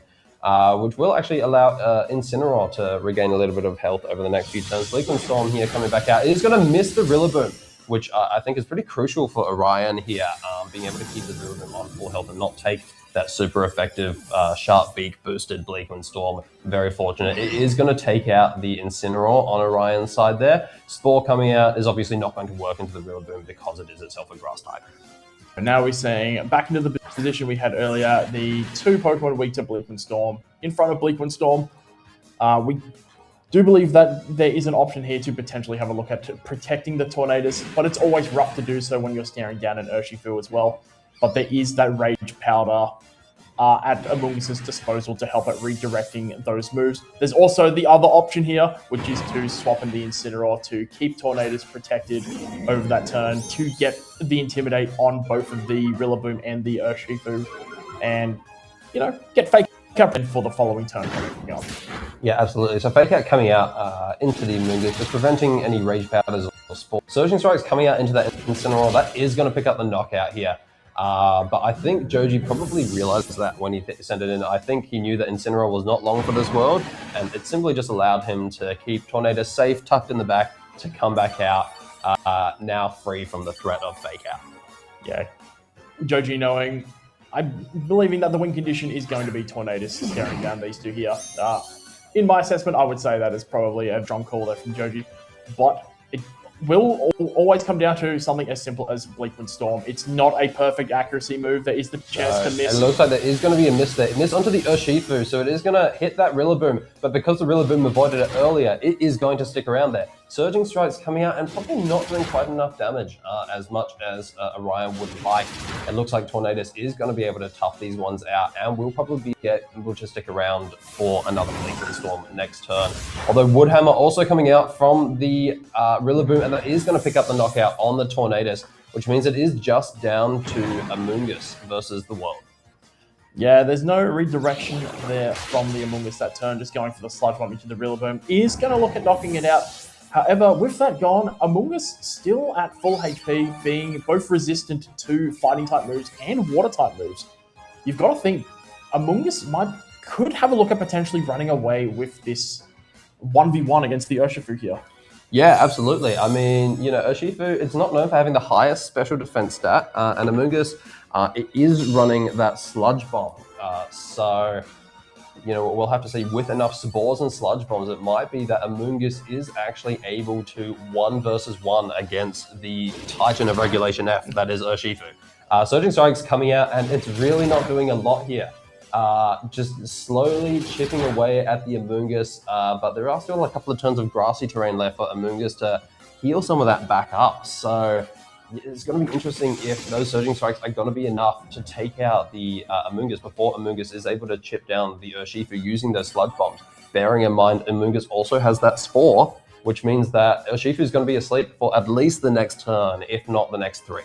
Yeah, we do see the grassy terrain disappear as well. So recovery has gone from both of these Pokemon on the field now. May potentially that speeds things up a turn or two, but we're just going to see how long the sleep turns are for the Urshifu. The Sludge Bomb doing very solid damage. That's a one-turn wake up. There's a close combat coming out. That's going to do quite not very much at all, to be honest. And it's also going to reduce his some special defense, which means that he's going to take more from that Sludge Bomb. Sludge Bomb not quite going to pick it up, but it's certainly going to pick up the next one. And I'm not sure that Urshifu is going to be able to break through the Amoonguss at that time. Yeah, I do not believe so either. The Surging Strike's always critical hitting would have backdrop received from the Intimidate, where close combat didn't necessarily do that, but would the Urshifu be able to take 2 Sludge Bombs without that special defense drop from close combat? We are not too sure, but what we do know is that Joji has been able to secure the Game 1 win in this set thus far. Yeah, very well done by Joji. Being able to use that Amoonguss, even if it was down to just versus that Rillaboom and that Urshifu, was able to use mostly Sludge Bomb to great effect. Also Spore as well, obviously, to just kind of keep that Urshifu in its place while it was dishing out that punishment with those Sludge Bombs. But overall, yeah, just I think really well played from Joji. Just in those last couple of turns in particular, being able to reposition in the way that he did just to make sure that the Pokemon he needed to stick around were still around at the end of the game. Masterfully played. It looked like they were kind of trading one for one a lot of the time, but you could really see that Joji had done so in such a way that it was Tornadus and Amoonguss versus Urshifu Rapid Strike and Rillaboom, and that's just a very favored matchup for Joji there, I think. So just really a masterclass in how a top-level player does their positioning on a board like that. Yeah, absolutely. We're going to have a look through any adjustments to potentially be made. I reckon we might see a Raging Bolt come out from Orion in the game too. Having a look at the Pokemon that were brought, it puts a lot of pressure on both the Urshifu and the Tornadus that were in the back for Joji. And I do believe, correct me if I'm wrong, Mark, but these are the same leads from game one. This for Ryan, I can't exactly remember what Joji brought, but I do know that he did bring these two. I think these might be identical leads. Looked like both players were probably pretty happy with how the first game went and are keen to just pursue that same line again. Although we will see if Orion makes any adjustments to how he plays. Obviously, he will be wanting to make some kinds of mix-ups after that game one. Fake Out coming out from Orion's Incineroar, outspeeding the opposing Incineroar. Taunt coming out from Orion's Flutter Mane into that Amoonguss, preventing any spores from going off. And Incineroar there, flinching, obviously, and then Sludge Bomb from the Amoonguss. Yeah, good card there from Joji. And you know what? There's a very good chance my Amoonguss will be taunted there. Going for the Sludge Bomb into the Incineroar, doing a very solid amount of damage. Incineroar known for being on the bulkier side of Pokemon. Amoonguss, you don't necessarily see it as the premier attacker on it. But any chip is good chip into those bulky Pokemon. But what we are seeing now, we're going to see the Icy Wind come out, the speed control there onto the Incineroar and the Amoonguss there. A critical hit looked like onto the Incineroar there. Didn't look like it because it's not the strongest move into something like an Incineroar. No, but there's the Flare Blitz not picking up the knockout on the Amoonguss. Thankfully, Joji's Intimidate from his own Incineroar was actually preventing Orion's Incineroar from being able to get that essentially one-hit knockout into the Amoonguss. Joji's Incineroar going for a U-turn, just trying to get that repositioning. And there is the Citrus Berry from both sides of the field on the Amoonguss and also on the Incineroar as well. So Incineroar going back to Joji, and we will see what he sends out for his third Pokemon.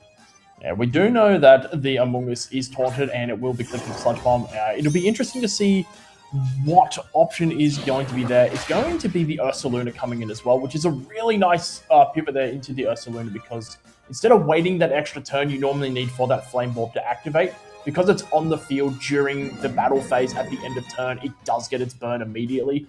So it is ready to go out there and do some pretty nasty damage to a lot of the Pokemon that is on Orion's side. So we'll see how Orion deals with this bear.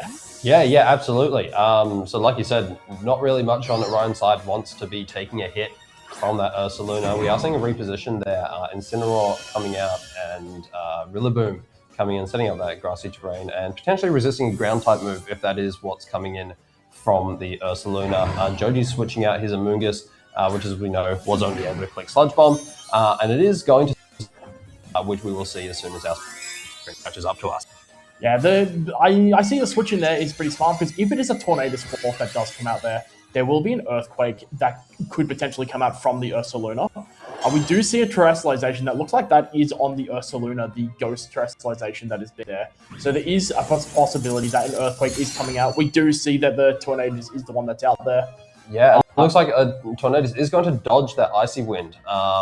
Speed drop on the Ursaluna, potentially not mattering. With that grassy terrain from Orion, definitely mattering there. Grassy terrain halves the damage of the move Earthquake. So a very clever switch in from Orion, bringing in that Rillaboom, not only to resist the Earthquake, but also to set up that terrain, which just makes Ursaluna's Earthquakes so impotent, basically. Yeah, so what we're going to look at now, we're probably going to see quite a fair bit of those Facades and Headlong Rushes coming out if it's going to look at swinging some damage. For the Flutter Mane, being a Ghost type makes it immune to the normal type move Facade. But with the Headlong Rush, it's not going to want that. Rillaboom, on the other hand, being a Grass type, can potentially take those big ground type attacks. But normal type moves, maybe not so much. But we're going to see preservation of the Ursaluna for the time being, as it's pivoting out into Incineroar.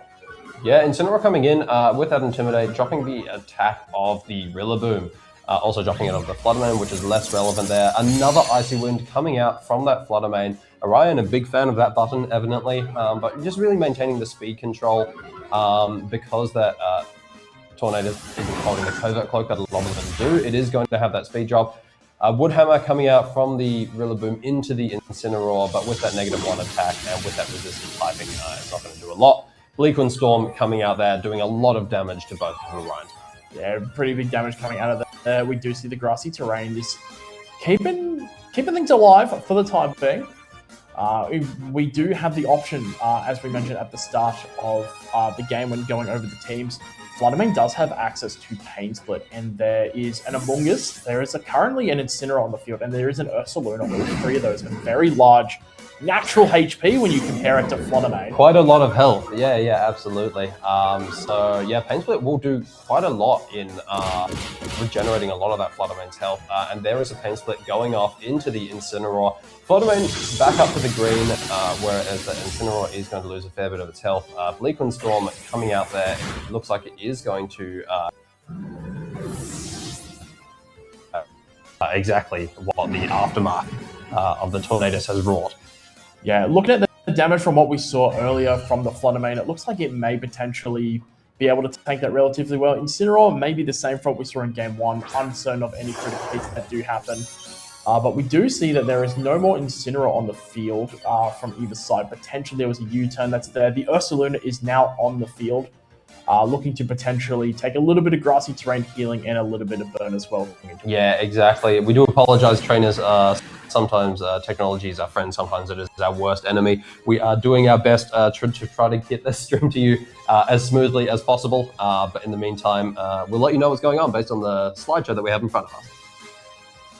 Yeah, what we've got in front of us at the moment, we do have the Ursaluna just staring down, just waiting for it. We do see a Terrestrialization come out from Orion's side now as well, and it is the Terrestrialization on the Urshifu. It's turning itself into the Steel type as well, so both Urshifus have that Steel defensive Terrestrialization. That is sparked up quite a lot of popularity. We see the Tornadus go for Tailwind here, running forward, so that's going to be live for another bunch of turns. The Fluttermane's still faster than the Ursaluna, despite the Tailwind being up. Just the sheer speed that Pokemon has with that booster energy, boosting its speed there. And we see the Surging Strikes come out now with the Tailwind drop. The Urshifu is faster than the Ursaluna as well. So 3 big hits there, being able to hang on just barely.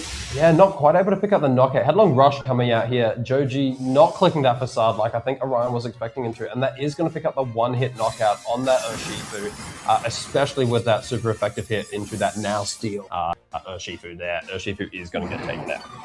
Yeah, very, very solid call out there from Joji there, knowing that there is a possibility that it can look to run through and take those hits.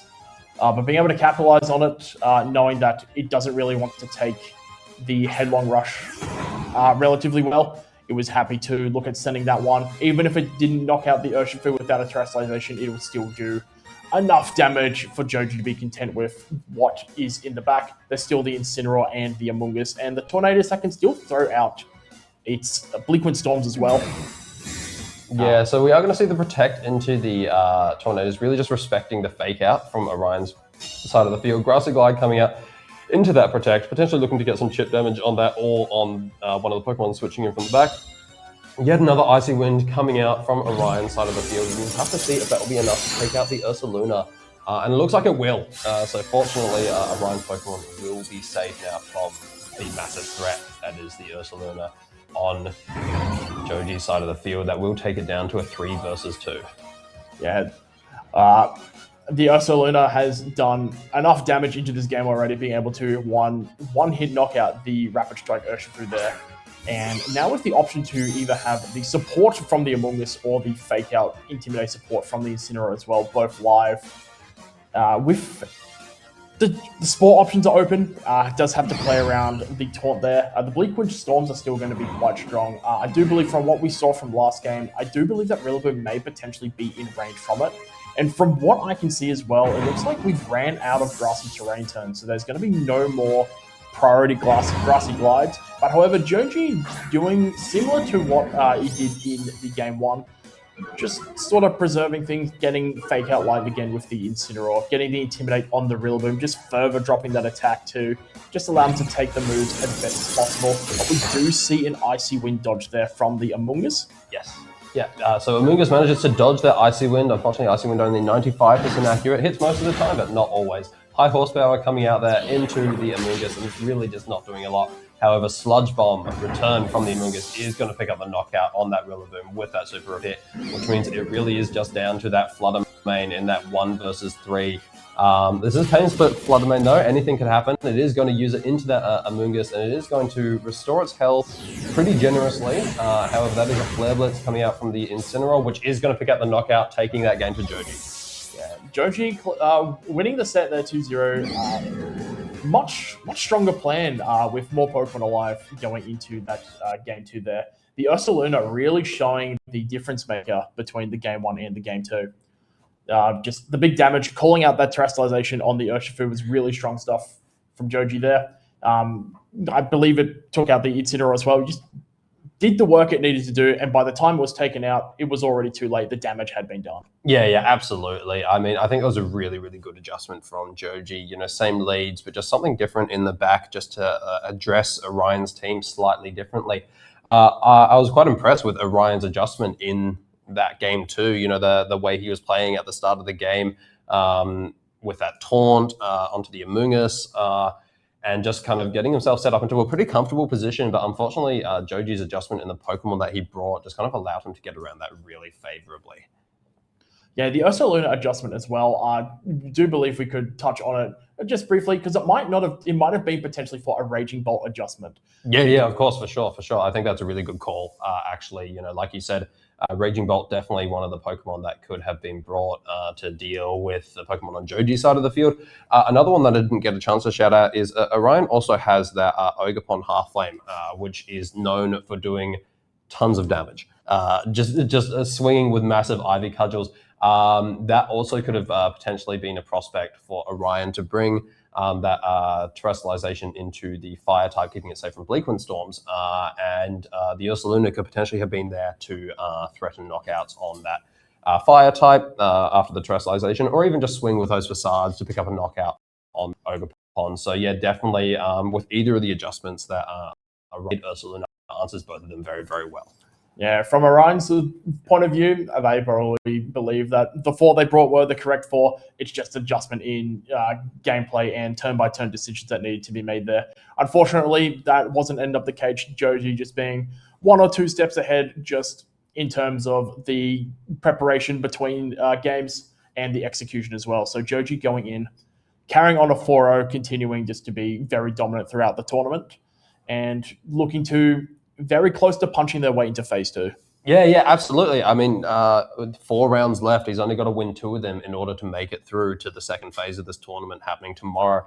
Obviously, he would want to win as many of those as possible. The more wins you go into the second phase with, the more comfortable you will be in terms of how far you go. But yeah, to be safely into the second day, he's only got to win 2 out of the next 4. So a very comfortable position to be in. Orion, on the other hand, certainly not out of it yet. You know, still got 1 more loss that he can take before he is eliminated from the tournament. So really anything can happen. Both players situated decently comfortably for going forward. Yeah, absolutely not. Orion absolutely not out of the tournament just yet. Could even potentially end phase 1 with a result of 7-1, having the only loss be to a loss to a player of Joji's caliber. Nothing to be ashamed of at all. Oh, no, absolutely not. You know, I think anyone could be happy with that performance against Joji. Orion was definitely holding his own, but Joji, notably one of the best players in the country and has been for a while. So it's always going to be an uphill battle when you're sat across from him. So all I can say is well played to both players. It was just an excellent game to watch. Yeah, wonderful game to cast. Absolutely showing the strengths that both of these 2 trainers have and potentially for them to carry it forward and potentially see them in phase 2 tomorrow. But I do believe we're going to cut to a quick break now. We will be back momentarily.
Hello and welcome back, Pokemon trainers, to the 2026 Sydney Regional Championships. I'm joined here with Henry, and we are here to bring you round 5 of the championships here. Henry, how are we feeling at the moment?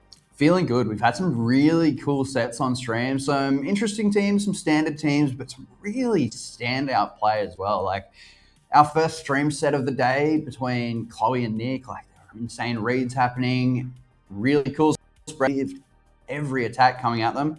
And I'm sure we're about to see some more very cool action. Yeah, absolutely. I think, you raising the point of these standard teams versus these very cool, innovative teams could not be more true here. We've got Yoav Reuven versus Celine Grima. Yoav using a very standard team, what is typically referred to by the community as bulk balance, that balanced team with the Rillaboom, the Incineroar, the Urshifu, and the Raging Bolt. On the other side, Celine using a Pokemon we don't see very often. That's the Como over there, which is a Pokemon I love to see because there's always so many cool things you can do with it. Yeah, Como Tinglu, a core that picked up for a little while last Regulation F. Very popular among a lot of the Spanish players. It was paired with Goldango back then, but Celine here has chosen to pair it with that Choice Specs Fluttermane, which, like Goldango, a big special attacker, big heavy hitter, but just provides a little bit different utility and a bit of speed to this team as well, which I think it needs. Yeah, absolutely. I mean, we've seen previously, both today at previous championships, the ability to kind of have that Porygon 2 to potentially set Trick Room, but also the ability to move fast without it in these sorts of Tail Room teams. I think Fluttermane really complements the team very nicely in that regard. If you're in a position where you can't set Trick Room or you don't want to set Trick Room, send out the Specs Fluttermane. That's moving first. It's hitting with big Moonblast, big Dazzling Gleams, big Shadow Balls. Yeah, and another thing to note on Celine's team as well, we've seen a lot of P2 running around lately. There's been the Tower Room teams. We haven't really seen it on Tower Room, on teams without Tailwind at the moment. It's more significantly on those Ursaluna teams, but Celine replacing that Ursaluna with Tinglu. Tinglu offering a lot more utility than Ursaluna. It's not going to hit as hard. It's not going to do as much damage, but that Ruin ability, dropping the special attack of all other Pokemon on the field, it's definitely going to keep things like that Como protected. Como, known for boosting its physical defense, those big iron defenses, body presses. It doesn't really want to be taking the special hits where it can. It just wants to buff itself and deal massive amounts of damage. So Tinglu partnered really well with the Como here. And then rounding out with that age-old core of Incinemungus, make sure you've got the redirection, the fake out, just so much utility there. Oh yeah, slap it onto any team and it's going to make it better. Definitely a good combination there. We contrast that with Yoav's team. As mentioned, Yoav running a very standard team here, but it's standard for a reason, right? This is a team that gets results. Each one of these Pokemon is just so incredibly powerful. They work very well together as a core. I do want to shout out the Ogerpon Hearthflame is using a set I'm particularly fond of. It's with the Rillaboom and it's Swords Dance Grassy Glide. So with that grassy terrain there from the Rillaboom, you can actually get that Grassy Glide off with the increased priority to pick up some cheeky KOs with the boosted damage from the Sword Stance, or even just from the Terrestrialization. Obviously, when you Terrestrialize with that Ogerpon Hearthflame, being able to get that +1 to your attack stat means those Grassy Glides are something very, very threatening, especially to something like a Fluttermane, which might be very fast, but doesn't typically have a lot of HP or defense.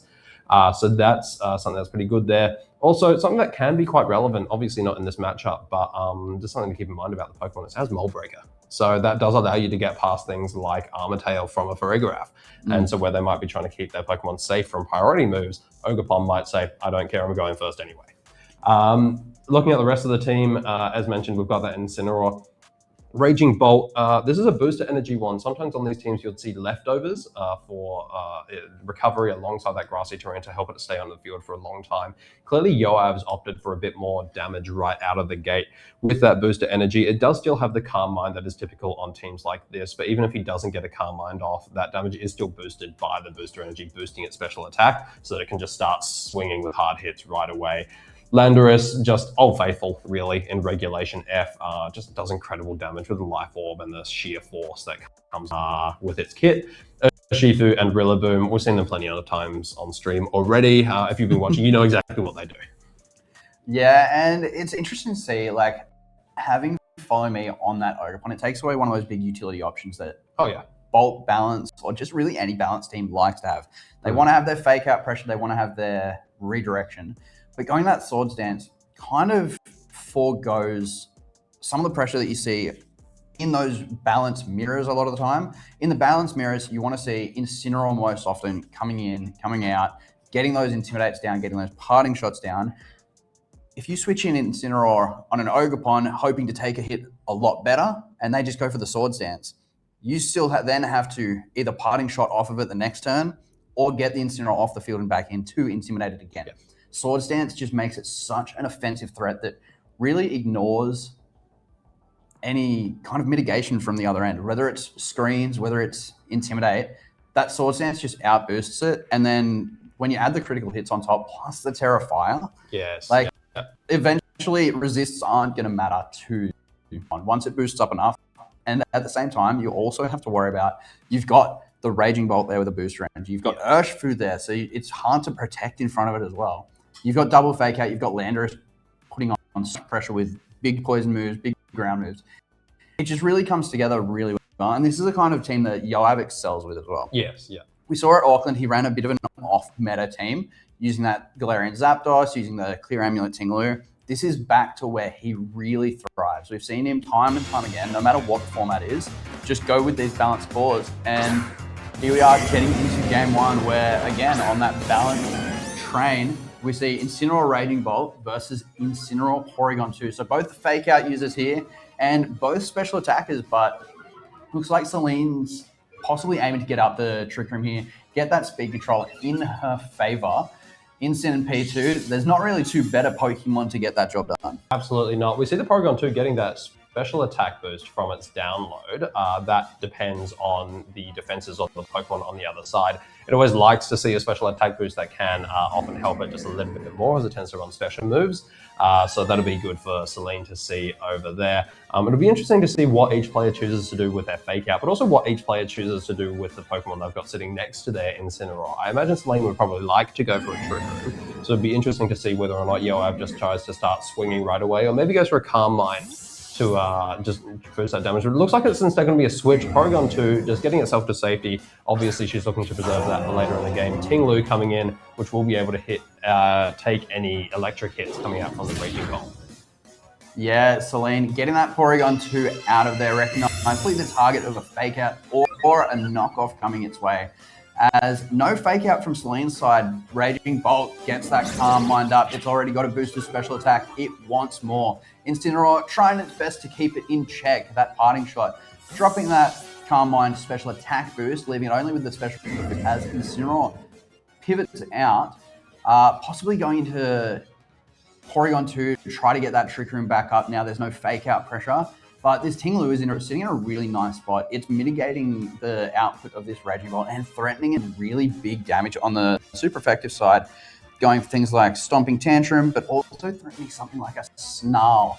Raging Bolt is really good with those Calm Minds, but if you can keep it in check, keep its special attack down as low as possible and hit it on the physical side of things, it can occasionally turn into a dead spot. So Yoav's going to have to be really careful how he plays this Raging Bolt. He doesn't want to stack up on the boosts just to lose his booster energy later on. No, exactly. I mean, that booster energy, it's a good item, but it's one and done. So once your Pokemon is in, you really kind of want to, where possible, keep it around for as long as possible to preserve that boost from the booster energy. Obviously, that Snarl quite threatening from the Tinglu, preventing the setup that Yoav is trying to get going, but also it's just a big ground moose. Right, it can just start swinging with some ground type damage and really just threatening knockouts on the Raging Bolt as well. So we'll have to see how Yoav responds to that, if that's just something that Celine tries to pursue. Como as well out on the field. It would be a question of whether or not wants to start setting up, but we are seeing terrestrialization here onto the Como. It is going to be that Terra Steel, likely to try to keep it safe from some hops coming out from Yoav's Raging Bolt. Yeah, that Como ready to start clanging. It doesn't get its Omni boosts anymore like we've seen in the past, but it's definitely going to be wanting to get up some iron defenses so that it can start putting out some major damage around these Calm Minds and these specially bulky Pokemon. Parting Shot moving first into this Tinglu, so kind of an indication of how Yoav has trained his Pokemon here. Normally we'd see even the Como moving before the Incineroar, but this is definitely one on the faster side. Como up next. There we go, getting that iron defense off as a really good defensive terrestrialization there, taking that Dragon Pulse easily as a stomping tantrum, not into the Raging Bolt, but into what was the Incineroar, doing a good amount of chip to the the Ogerpon on switch in. Yeah, of course. I'm still with Terra intact, but really not looking at a lot of offensive output at the moment. If Celine does go for another Iron Defense on the Como, then that Thunderclap is doing nothing. That Dragon Pulse is a resisted hit. Meanwhile, that Tinglu is obviously immune to the Thunderclap, and Dragon Pulse, while being a neutral hit, is still weakened by the Vessel of Ruin that Tinglu is outputting at the moment. That being said, Ogerpon on Yoav's side, that's a different story. That's the damage on both of the opposing Pokemon, and I think Celine sees that as she switches out her Tinglu and brings in the Incineroar. Yeah, so the Como, now being the Steel typing, is weak to this Ogerpon's Ivy Cudgels. Ivy Cudgel from this Ogerpon, really scary. You want to get your Como as boosted. You want to keep it protected from the Raging Bolt because that's the thing that you want it to really combat. But those increased critical hit chances from this Ogerpon are really scary. In the Intimidate, switching in the Incineroar, really setting yourself up to try to mitigate those Ivy Cudgels as much as possible so this Como can do what it does best. But there's the Spiky Shield coming out from Yoav's side, meaning it won't take a body press, but also meaning it can't protect the next turn when Celine has fake out pressure. So that's going to be a slot to throw a fake out plus a +2 body press into, as Yoav just trying to recover some of that lost special attack on his Raging Bolt by stacking up another Carmine. Yeah. So Raging Bolt, look, is recovering some of the damage. Is now back at +1 after taking that parting shot. It does have +2 special defense as well, which may or may not end up being relevant against Celine's Pokemon. But you're absolutely right. That Ogerpon, a little bit of a sitting duck for that fake out coming its way. I do think it wasn't a bad call to go for that Spiky Shield that turn. Just obviously being concerned about that +2 body press, that was going to do a lot of damage and potentially just threaten a knockout there and then. So it was a good thing to keep it safe, but if he wants to keep it safe, he might need to start doing some switching, which he is now doing. Yeah, recognizing that Ogerpon is a key part of his plan if he wants to remove this Como. Getting it out of there, switching Incineroar in. Incineroar definitely not the Pokemon you want switching in on a body press. But it does have that Rocky Helmet item, so any physical attacks going into it are going to be doing a bit back. But yeah, there's that body press. Como, one of the only fighting type body press users that we see in these regulations. Most of the others are usually pretty thick steel types, but that Incineroar taking a good amount of damage from that Dragon Pulse there, hanging on, healing back up a little bit, but the Raging Bolt, it's got its +1, it's got its booster energy, its damage is stacking up. The Tinglu's not on the field, and there's no parting shot this turn. So for the next turn, the Raging Bolt is still doing a good amount of damage, and the Ogerpon's now back out unintimidated. Yeah, for sure. So it was obviously great for Celine to pick up that Incineroar, but Yoav is now, despite being a Pokemon down, in a pretty good spot. That Ogerpon coming back in fresh, it no longer has the Intimidate drop on its attack stat, and it is no longer being threatened by that fake out, which means it now can start swinging for potentially an Ivy Cudgel into the Como, or potentially swinging into the slot where the Incineroar just left. Looks like it is Tinglu coming back in, probably trying to preserve the Incineroar. Also, obviously reduce the damage from the Raging Bolt, but that is a Swords Dance from the Ogerpon, which will put Ogerpon in a good spot if it is able to stick around for this turn. Iron Head into the Raging Bolt, super effective, not doing a lot. Yeah, that Intimidate from the Incineroar last turn. Incineroar went down, but it left a gift as it went. Como is only boosting its physical defense and not its physical attack. So that Iron Head, now that Raging Bolt is a Fairy type, going into it, doing a good amount of damage, but nowhere near as much as Celine would have wanted. And Celine not targeting into that Ogerpon this time, maybe calling it another Spiky Shield and not wanting to take that recoil. Doesn't go for the Ogerpon, and Yoav going straight for that Swords Dance. It's such a good opportunity move. If you see that your opponent might not target into it, he's going to leave it alone, maybe predicting a more passive play. Swords Dance flips games on its head, and we've just seen that massively here. Yoav had already gotten a boosted board state, and now this Ogerpon really ready to dish out some insane damage. Yeah, so there's the Ivy Cudgel into the Protect. Very well called by Celine for going for that Protect on the Como, keeping it safe from both of these attacks. Payback coming out from the Tinglu is not quite going to pick it up. Fortunately, because that Tinglu wasn't hit that turn, for Yoav, it means it's not taking the full of that payback move, which means Ogerpon was actually able to tough it out and stick around, and now threaten super effective damage into both of these Pokemon, either Woodhammer into the Tinglu or Ivy Cudgel into the Como. Yeah, with the +2 on the Ogerpon here, I think matching... Como has a very high defense stat, but I think the boosts matching just leaves Ogerpon in such a good spot. Its attack stat is so high. It's such a good offensive Pokemon. Celine recognizing that her Incineroar, as low as it is still around to get down some more Intimidate. This might be able to tip it a bit into Como's favor. Como is able to hang on, and there was no Thunderclap this turn either from the Raging Bolt. So Como is able to stick around and KO that Ogerpon with a big body press. And the Raging Bolt going for a Dragon Pulse. Yoav deciding that even though it's a resisted hit, I'm boosted enough that this will finish you off. Yes, yeah, exactly right. So that is going to take out the Como there, which is fortunate for Yoav because that is a prominent threat from Celine's side. However, Celine has come out of that exchange pretty well. She has taken out that Ogerpon, and now it is down to a 3 versus 2 with Yoav just having this Terrestrialized Raging Bolt and whatever he has in the back. Yeah, so Celine having the speed control, Yoav having the fake out pressure. Grassy Terrain is going to get set up, so there's going to be a decent amount of healing for both sides here. We've got Recover on the P2 for its recovery, getting the attack boost this time rather than the special attack boost that it would have liked. Celine's got that Tinglu in the back, and this Incineroar is really low. Rillaboom's going to be hitting really hard with its Woodhammers at the moment, but you don't really want to switch Tinglu into a Woodhammer. So this is a really kind of precarious situation for Celine here, where you want to get another Intimidate off, but it's really hard to safely get Incineroar off the field and Tinglu in. Tinglu is probably your best way at the moment to deal with that Raging Bolt. It's hitting on the physical side. You can even mitigate some of its special attack if you'd rather go for Snarl. This Rillaboom is just so nicely positioned for Yoav here that Celine's going to have to play really carefully around this turn. Yeah, for sure. I mean, there's the Woodhammer coming out, potentially protecting the switch there. There's no switch coming, but it still picks up the knockout on that Incineroar, evening the scale slightly for Yoav there. We are going to see what looks like a Dragon Pulse coming out from the Raging Bolt into that Porygon, dealing quite a bit of damage, considering that Porygon 2 has the Eviolite item, which keeps it bulky. Porygon 2 going for the Trick Room there just to try to get speed control back in Celine's favor. Yeah, so Celine foregoing another Intimidate just to make sure that Tinglu's going to get those moves off, those attacks off. Trick Room goes up.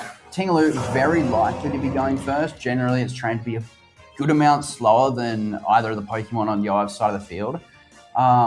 It is chipped though. I don't believe it's quite in range of something like a Grassy Glide at the moment, but its only recovery is that Grassy Terrain, and any damage at this point of the game stacks up massively.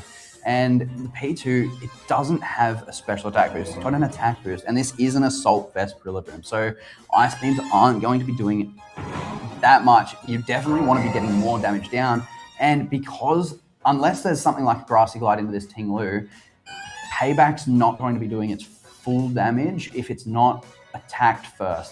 So basically the way Payback works, if the target moves before you do, like it does here. So Grassy Glide, Yoav giving this, there's actually no Payback that comes out at all. Instead, I'll tend to go for that heavy slam into the Raging Bolt, not doing too much. Raging Bolt is a very large and heavy Pokemon. Dragon Pulse though, the double up into the Tinglu is enough to take it out here, leaving Celine with just a Porygon 2 against this specially boosted Raging Bolt and Assault Vest Rillaboom. Yeah, so I mean, Yoav just playing it very well there to try to balance the, to come back from being at a 3-2 deficit. Just really taking the boost that he's been able to get earlier in the game and apply them to the Raging Bolt. Raging Bolt with its now massive special defense stat coming back with another Dragon Pulse, taking it low, and there's the Woodhammer from the Rillaboom to finish off the Porygon and to take game 1 to Yoav. Yeah, so that game, it started off very differently to how it ended. The game started off with, saw Incineroar on both sides. Both players had access to Fake Out and a setup of some sort. We had the Raging Bolt wanting to set up those Calm Minds, Porygon 2 wanting to set up a Trick Room. But what ended up happening, we got the Calm Mind, Celine going for the Parting Shot, bringing in that Tinglu. The Raging Bolt was really mitigated. You've gotten rid of the special attack boost from the Calm Mind. Ting Lu's there making sure that its special attack is even lower.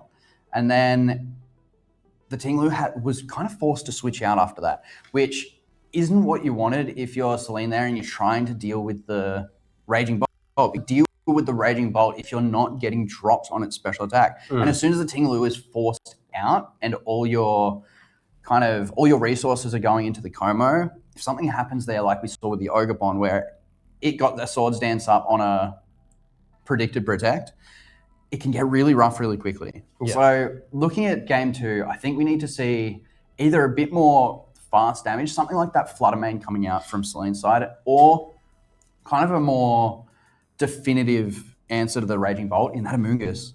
There's no answer to Spore, and there's no follow me on this Ogerpon, so it can't redirect them either. Yeah, that is very true. So it'll be interesting to see if that Amoonguss does come out in this turn. It'll also be interesting to see if Yoav adjusts here. Obviously, that strategy worked very well for him, but if he is anticipating some kind of an adjustment, such as the Amoonguss coming in the following game, it'll be interesting to see if he changes up his strategy at all. Yeah, I understand the Landorus not coming here. Porygon 2 is just so good in this matchup. You don't want to risk sitting your Landorus in front of an Ice Beam, especially when in this matchup, your priority to Terastallize is really the Raging Bolt to Fairy. It helps you against the Como. It helps you against the Ting Lu. It just puts in so much work. Like, it helps you against the Porygon 2 with those Ice Beams as well. Urshifu, it's an interesting bring, but if the Amoonguss is there, it can get really tough, especially considering that this Amoonguss is Rocky Helmet as well. Like, it is that variant that if an Urshifu hits into a slot and the Amoonguss switches in, it's going to take a lot of damage. If it redirects the attack, it's going to take a lot of damage. So I think Yoav's 4 here are pretty consistent in this matchup. It's just going to depend on if he adjusts maybe his lead, because honestly, Incineroar Raging Bolt in this sort of matchup is kind of what you want. Like, you go to Riller as well and really pressure a Ting Lu on a lead. But I think the pressure here is on Celine to really adjust, and I think she's got some really good tools to do that with. Yeah, for sure. I mean, it's such an interesting toolkit that she has on that side of the field. So it will be really interesting to see what she comes back with. And we are going into game 2 here. It's like Celine is sending out the Flood Mane and the Incineroar, as you mentioned, going for a bit more of that fast mode. Whereas it looks like Yoav is sticking with his original lead from that Incineroar and that Raging Bolt. Yeah, so there's the Incineroar on... the Incineroar on, I believe, Yoav's side, Intimidate going off first there. Yes. So it looks like Fake Out's very likely to be in his favor. Depending on how they're trained, it could be pretty close to a speed tie. But this Flutter Mane is now exerting so much pressure. You cannot fake it out as long as it is that Ghost type. And it's choice specs. It's threatening massive damage onto the Raging Bolt for super effective damage. And even the Incineroar for just neutral damage. Flutter Mane hits really hard. And at the same time, you've then got to worry about, is Celine's Incineroar pivoting? Is it faking out? But Celine's in a really good spot off this lead. Yeah, I would absolutely say so. I think that call from the Flutter Mane was a fantastic adjustment. Seeing a Raging Bolt, just looking to keep it safe from Fake Out and Moonblast or big hits like that. Fake Out coming out from Celine's side into that Raging Bolt there. And then Shadow Ball also coming out into that Raging Bolt as well. An interesting click, wondering if maybe there was predicting a switch there. Yeah, so not going for the Moonblast there, instead opting to lock into that Shadow Ball, possibly expecting something like a Protect and maybe that Ogerpon to come in. You don't really want to be locked into any Fairy moves. Maybe Dazzling Gleam, but if you're Dazzling Gleaming in front of an Ogerpon and a Terra Fairy Raging Bolt, even if it gets one Calm Mind up, that's a lot of damage mitigation. So Celine opting to go for that Shadow Ball there. It covers it if it Terastallizes, and it's just good neutral damage into most of the things on Yoav's team outside of the Incineroar. The Fake Out and the Shadow Ball unfortunately landing into a Protect. Yoav making a really good play there. Getting his Incineroar out and getting the Urshifu out, which we didn't get to see last game, but is now, on the flip side, exerting a lot of pressure itself into both of these Pokemon. It is that Terra Water Mystic Water, and it's threatening a lot of damage, and because it's only the Shadow Ball that's now at -1 from the Incineroar's parting shot, it's likely to take any attacks from this Flutter Mane as well. Yeah, so Flutter Mane switching out there, I think realizing that being locked into Shadow Ball here, not the play, switching out and then hoping to probably come back in later, get those Moonblasts off into this Raging Bolt and this Urshifu. Surging Strikes coming out from Yoav's Urshifu into the Incineroar that is going to pick up the knockout there with those 3 hits. Yeah, Yoav recognizing that Flutter Mane, it doesn't want to be shadow balling in this position, and because it is at -1, you probably want to reset the drops on it. Going for that Incineroar instead, expecting something that can take Surging Strikes, likely to be coming in for that Flutter Mane. No defensive terrestrialization on Celine's end means that Incineroar, it does go down. It can be trained to take Surging Strikes, but it is so hard. It's such a powerful move. And Raging Bolt, clicking Carmine, doing what it does best, ready to dish out some extra damage in the upcoming turns. Losing Incineroar was a pretty big tool for Celine to lose there. It means she's lost access to her fake out, she's lost access to her parting shot, which were both really important in that previous game. Yeah, absolutely. But here comes Flutter Mane, as I said before, coming back in. Now it has the ability to go for a Dazzling Gleam or for a Moonblast. It's just threatening so much damage on both of these super effective hits. But yeah, absolutely right. As you mentioned, losing the Incin, a little bit unfortunate here. Sort of just come down to seeing whether or not the Incin being taken out, whether or not it's worth the free switch that Celine got to bring the Flutter Mane back in. So we'll have to see how this next turn plays out in that regard. Yeah, so it's interesting because Celine and Yoav both have their terrestrialization still left. Flutter Mane has the option of going on the massive offensive with a terrestrialization to that fairy type, boosting its special moves even more. Moonblast, even with the special attack boost on the Raging Bolt, like that's the same as an Assault Vest. And Flutter Mane, especially with that choice specs, especially with that terrestrialization, can still do so much damage. And this is Iron Head Como. So if you want to take those hits, you really have to defensively terrestrialize the Raging Bolt here, which explains a good reason for the Incineroar to be coming in here, because if there is something like an Iron Head or a Terra Steel Head going into what could be the Terra Fairy Bolt, which we see here, you definitely don't want it doing as much damage as possible. But where there's an Iron Head, there can also be a flinch. Yeah, absolutely. Yep. 20% chance every time. But there is the Fairy Terrestrialization, clearly very much respecting that Specs Flutter Mane. And there is a Moonblast coming out, doing quite a lot of damage there. And then the Iron Defense coming out from the Como. Clearly just trying to bolster its body presses for later on. Dragon Pulse coming out into that Terra Steel Como, doing about as much as we'd expect, given the circumstances, really. Yeah, so another really good defensive play from Celine. We saw it last game. She nailed the Dragon Pulse read and got the Terra Steel on the Como. She's done it again here, but instead of opting for a bit more damage, she's gone for the Iron Defense, letting the Como set up to be able to do some more work later. The Incineroar's on the field here. You're not really worried about what that's going for into the Como, other than you'd rather not take Fake Out plus another attack. But this Raging Bolt is now under a lot of pressure. It took about 40-ish% from that Moonblast. It doesn't want the Moonblast to start stacking up and to continue stacking up, because that damage is really important for the rest of this game plan. Thunderclap coming out, doing a good amount of damage to this Flood Mane, but not doing quite as much as you want. No leftovers on this Raging Bolt, just to boost your energy. That Moonblast bringing it so low.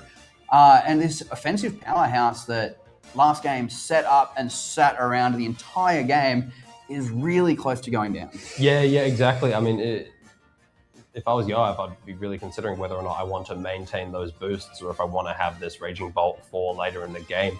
Obviously, it does have that Protect to keep it around for this turn. It's also got the Thunderclap to threaten that Flutter Mane, which I think is why Celine switches out here, just to keep it safe from that Tinglu coming in, which has the added benefit of protecting from some of the damage coming out from that Raging Bolt. It is going to be that Thunderclap doing quite a lot of damage to the Como. Knockoff coming out into the Tinglu. That is going to knock off its Assault Vest, which means it will take more from the Dragon Pulses. Body Press coming out into that Incineroar. That is going to be the one-hit knockout, just given the defense boosts on that Como. Yeah, a really good play from Celine there. That was a really nice switch into the Tinglu. It lets the Flutter Mane, it guarantees the Flutter Mane survives the turn. It means that there's a good chance the Como does as well. Como neutral now to those big Thunderclaps that could be coming in. It is faster than the Raging Bolt. That priority is so crucial. Yoav not falling for the Flutter Mane switch, does go into that Como, but Celine's plan there working really well. Como makes it through the turn, and instead of targeting down that Raging Bolt, actually just knocked that Incineroar clean off the field.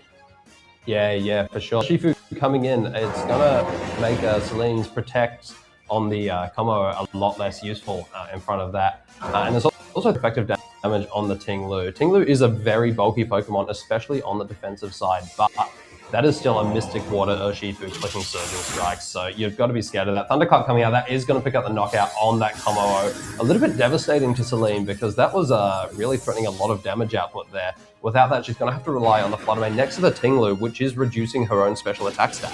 Yeah, and with this Ting-Lu taking a big Surging Strike, it's going to be very close to KOing, but might just fall short. Oh, it's still sticking around. That Ting-Lu is going to be able to get a hit off. It's going to take those 3 hits, and we'll have to see what is going on here. That is going to be a Stomping Tantrum back into the Urshifu. Unfortunately, that's not really going to do anything though. Yeah, so it's a good amount of damage just to get down on this Urshifu, but the Urshifu is carrying that Arc Jet, and there's also the Thunderclap on the Raging Bolt. This Flutter Mane is the variant that carries the Perish Song, but Perish Song isn't really going to get you too far here other than avoiding the Thunderclap. That Flutter Mane is just under so much pressure from both of these priority moves. Ting-Lu on the field, but that Flutter Mane, we saw how much it took from a Thunderclap earlier. It's just not enough to stop this Thunderclap from getting the KO. As Urshifu protecting, making sure, look, if anything weird happens here, Urshifu is sticking around. It will be here to deal with whatever is left after this turn. Stomping Tantrum going into that Urshifu. This Ting-Lu is so vulnerable now. Yeah, look, I mean, with that amount of hit points at that speed, there's the Surging Strikes, it picks it up, and game 2 is going to go to Yoav. It is, yeah. So a really well-played set by both players. Yoav showing just how good he is at playing those balanced teams. He really kind of just locked things up. That Raging Bolt was able to click Calm Mind. He was able to keep up the pressure. We saw game 1, he left the Urshifu behind, and then game 2, when he brought that in, like Incineroar pivoting out into it turn 1 meant that any protect, anything that came out, it was under so much pressure, especially with that Ting-Lu really, like Celine really wants that Ting-Lu to get in to kind of help protect her team, largely from the Raging Bolt. And as long as you've got the Intimidate support, Ogerpon and Rillaboom, like you can get around that with that Intimidate. It's not going to work on Urshifu. Urshifu is still going to be dealing that massive damage. And once you Terrastalize your Como, you don't resist those water-type moves anymore. So those crits are going through your defense boost like nothing else. Yeah, absolutely. I think Yoa really showcased there kind of what you want to do with a balanced team like the one we're seeing here. I think both games leading that Raging Bolt, really kind of recognizing that what he wants to start doing from the get-go is just start clicking those Calm Minds. Just start setting that Pokemon up. The idea of a balanced team is not to come in and hit everything hard straight away. We have teams that are designed for that. But a balanced team is instead designed as like, it's not what am I doing now, it's what will I be doing at the end of it. And in Yoav's case, he really knew, well, what I want to be doing at the end of the game is I want to be having a nice fat Raging Bolt there, some good special attack damage, and I'm just going to be able to threaten these big thunderclaps, which means the Flutter Mane isn't as much of a threat. I'm going to be able to do big Dragon Pulses into the Ting-Lu. I'm going to have those special defense boosts for if I need them. And that's essentially what he's done there, is he's set that Raging Bolt up for the end game. And unfortunately, Celine, she played quite well, but she wasn't really able to play into a situation where she was able to do anything into Yoa's Raging Bolt. Yeah, as adjustment into game 2, like we see that body press from Como doing so well. That's really why Yoav also had to adjust to that Urshifu game 2. But Celine, recognizing that she really needs to get more damage down early in the game, changing the lead to that Flutter Mane, unfortunately getting that turn 1 of game 2, getting that call wrong, getting that fake out and that Shadow Ball into the Protect was really rough, especially with the parting shot going into the Flutter Mane. That's the game we play. There are so many calls that you need to make in Pokemon. High risk, high reward. It can either put you on the back foot, it can put you well ahead. Games change depending on what calls we make. Yes. Yeah. And unfortunately for that one, Celine went in on that play and it didn't pan out. But she's still 4-1. She's still got plenty of room to move. She's still going forward in this tournament. I think we've got 3 rounds to go after this one. Yes, I believe so. And as long as she ends with a 6-2 record or above, she's still going through, and she's well on track to be doing that right now. She went into this round 4-0, came up against Yoav, who just came away from a win at Auckland and is, without a doubt, one of Australia's best players at the moment. And Celine put up a massive good fight against him. And going into the rest of the tournament, going into day 2, going to Top Cut, that's things that you learn from. So when Celine makes day 2, makes top cut, if she plays Yoav again, whether that's in day 2 or top cut, she can look back at this set, think what went well, what went wrong, what can I kind of study from that set and take away from it that'll help me into future sets against that. Because when you're facing a good player, which both these players are really good, as we can see here, you're very likely to face them again later in the tournament. That's just how these top cut tournaments work. You're going to face the good players. You're going to face the good players quite likely multiple times if you want to be the eventual champion. And as long as you can take away from your previous sets with them, win or lose, that's really important. Yeah, for sure, 100%. I mean, if you're Yoav going into another round against Celine tomorrow in the second phase, you can't feel confident with that. Obviously, he had a clean 2-game win there against Celine, but you learn a lot from a loss, and she will have figured out, what her weaknesses are in that matchup. And if they come up against each other once again, she will have learned how to patch that up. And Yoav will really have to be probably thinking on his feet to deal with how she comes back with a response. So yeah, absolutely a good shout out there. Yeah, 100%. A lot of the time, the way a lot of people look at it is you learn a lot from your losses. When you lose, you really don't want to lose to that again. This is already rough enough, but you can still move forward. Losing to it twice is generally the end of a tournament run. And when you win, you're generally pretty comfortable with it.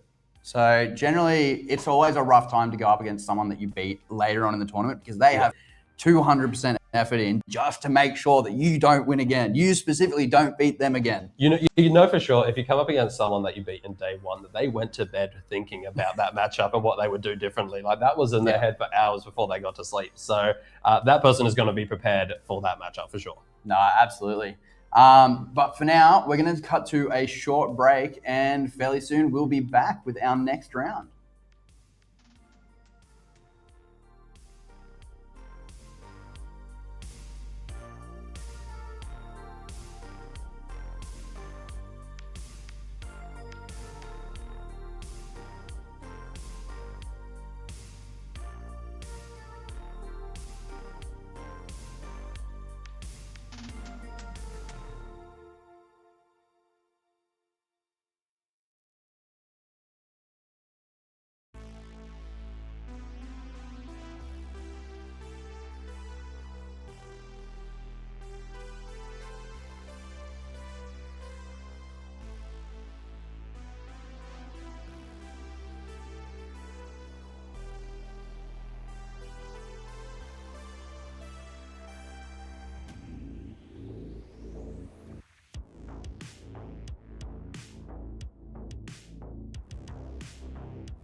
massively in this.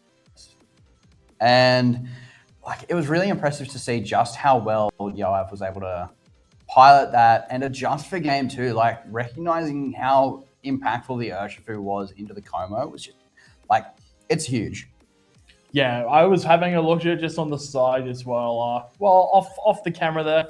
Very well played, honestly, by both of the trainers that we had there. Yoav showing just how important it was to sort of, even though in some of the times it looks like he might have been a bit out of it, there was he drew together a way to come through and win, despite being, I believe, at 1.42 down in the game 1, being able just to use his tools well enough to achieve victory against Celine.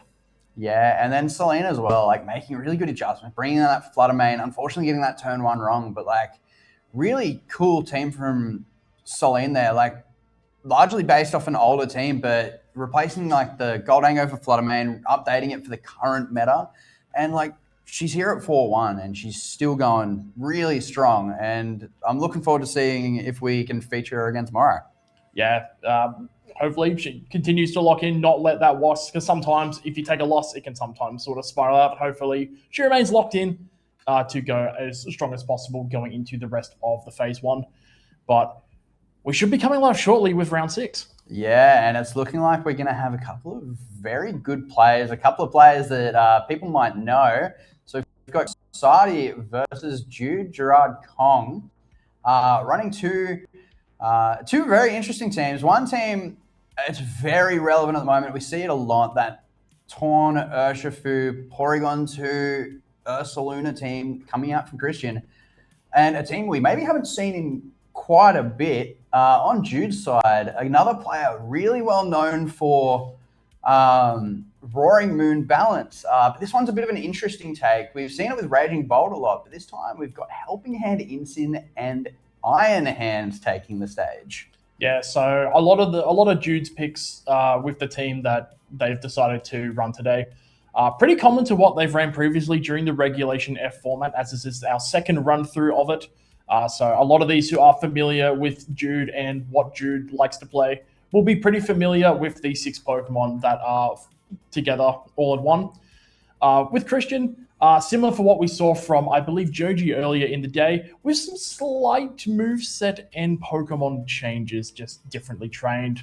Yeah, a lot of players, while they may use the same 6 Pokemon, quite often don't use them the same way. For example, Joji, back in his set, really showed the power of Sharp Beak Tornadus, dealing so much damage and really using that Pokemon to secure him the wins for both game 1 and 2. Whereas Christian's running that Covert Cloak. It's not quite as offensive, but making sure that whatever move you want to be going for, it's getting off in front of, say, those Rillabooms or Incineroars. And another interesting difference on Christian's team is that Snarl on Incineroar, which we haven't seen at all.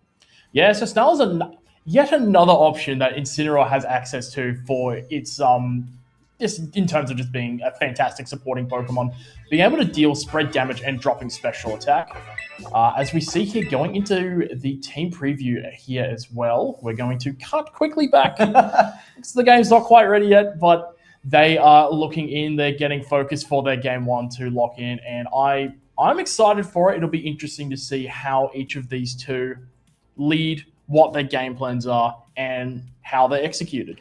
Well, it's such an interesting dynamic between these two teams. They have like kind of a base functionality that is really similar. So on Christian's team, quite often you want to get that Ursaluna set up and in a position where it can come in, it's not intimidated, and it can just start clicking Facade, clicking Headlong Rush, taking KOs left and right. And generally you want to kind of use up a few of your opponent's resources before that happens. Jude's team, generally on this team, it's attack boosting Roaring Moon, which we don't see too often nowadays. Most people opting for that speed boosting Tailwind set. This is that attack boosting Dragon Dance set, it looks like. And again, it doesn't want to be led in front of Incineroar. It doesn't want to see Intimidate early on. It wants to come in late, start dealing massive amounts of damage. As here we go. We've got that Incineroar Amoonguss lead that is just so common nowadays. It's so good. It's versatile against Tornadus Ursaluna. So Christian threatening a lot of damage from the get-go. Ursaluna does get intimidated, but no guts this turn, but it's still threatening really good super effective damage in that Incineroar. Yeah, it's still threatening the big damage there. It may look at potentially be a case of we might have a look at potentially protecting the Ursaluna because it is going into turn 1.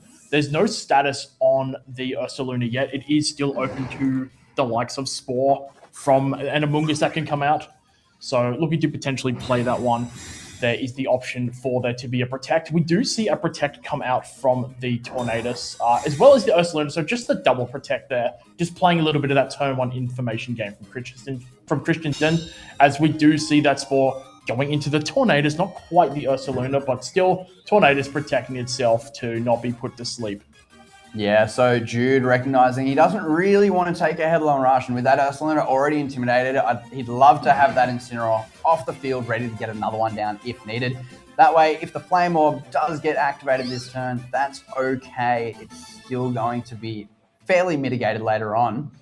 But Ogerpon also just in a really nice spot into this Ursaluna. It's happy to take any ground type moves, and with Intimidate stacking up, it's going to probably not happily, but it will take some of those facades, barring anything like a crit.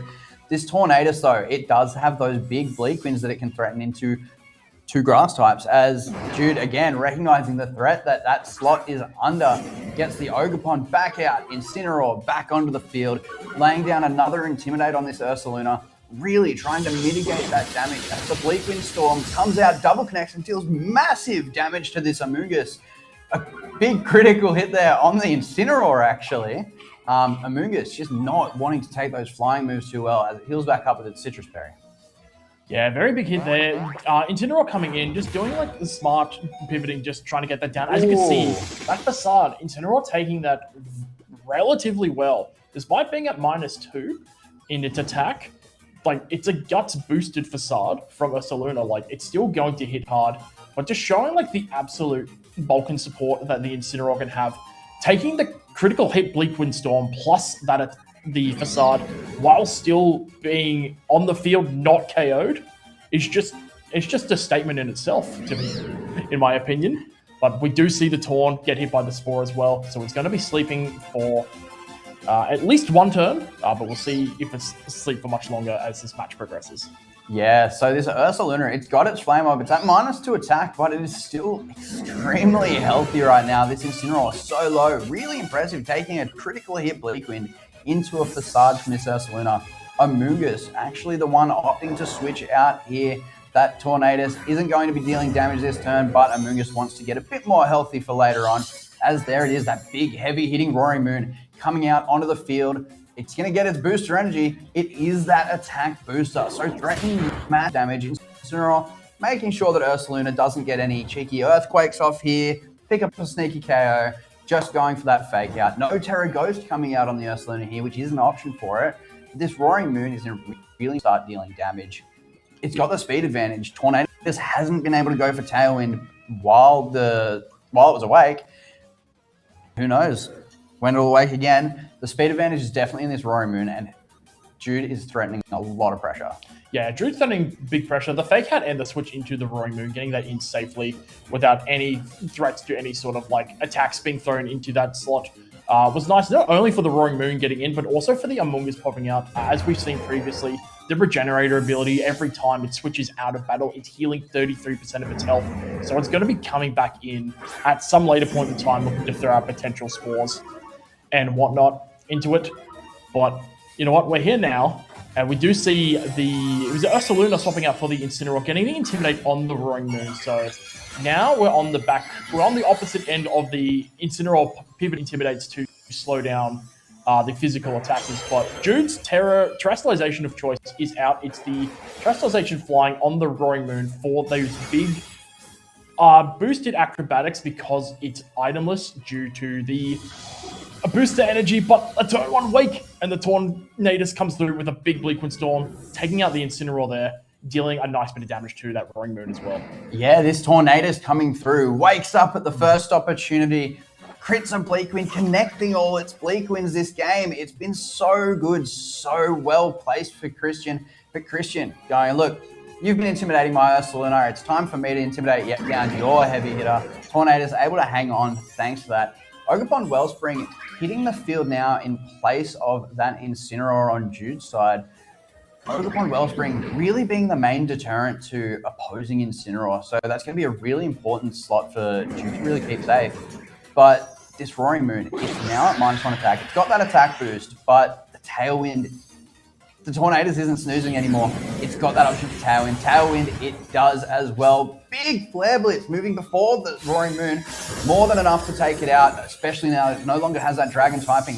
And that's another big key piece for Jude going down this turn. Yeah, so Jude is left without a Terrestrialization option and 2 Grass types in the back with the Tornado still here. Fortunately, there is a knockout on the Incineroar for Jude's end.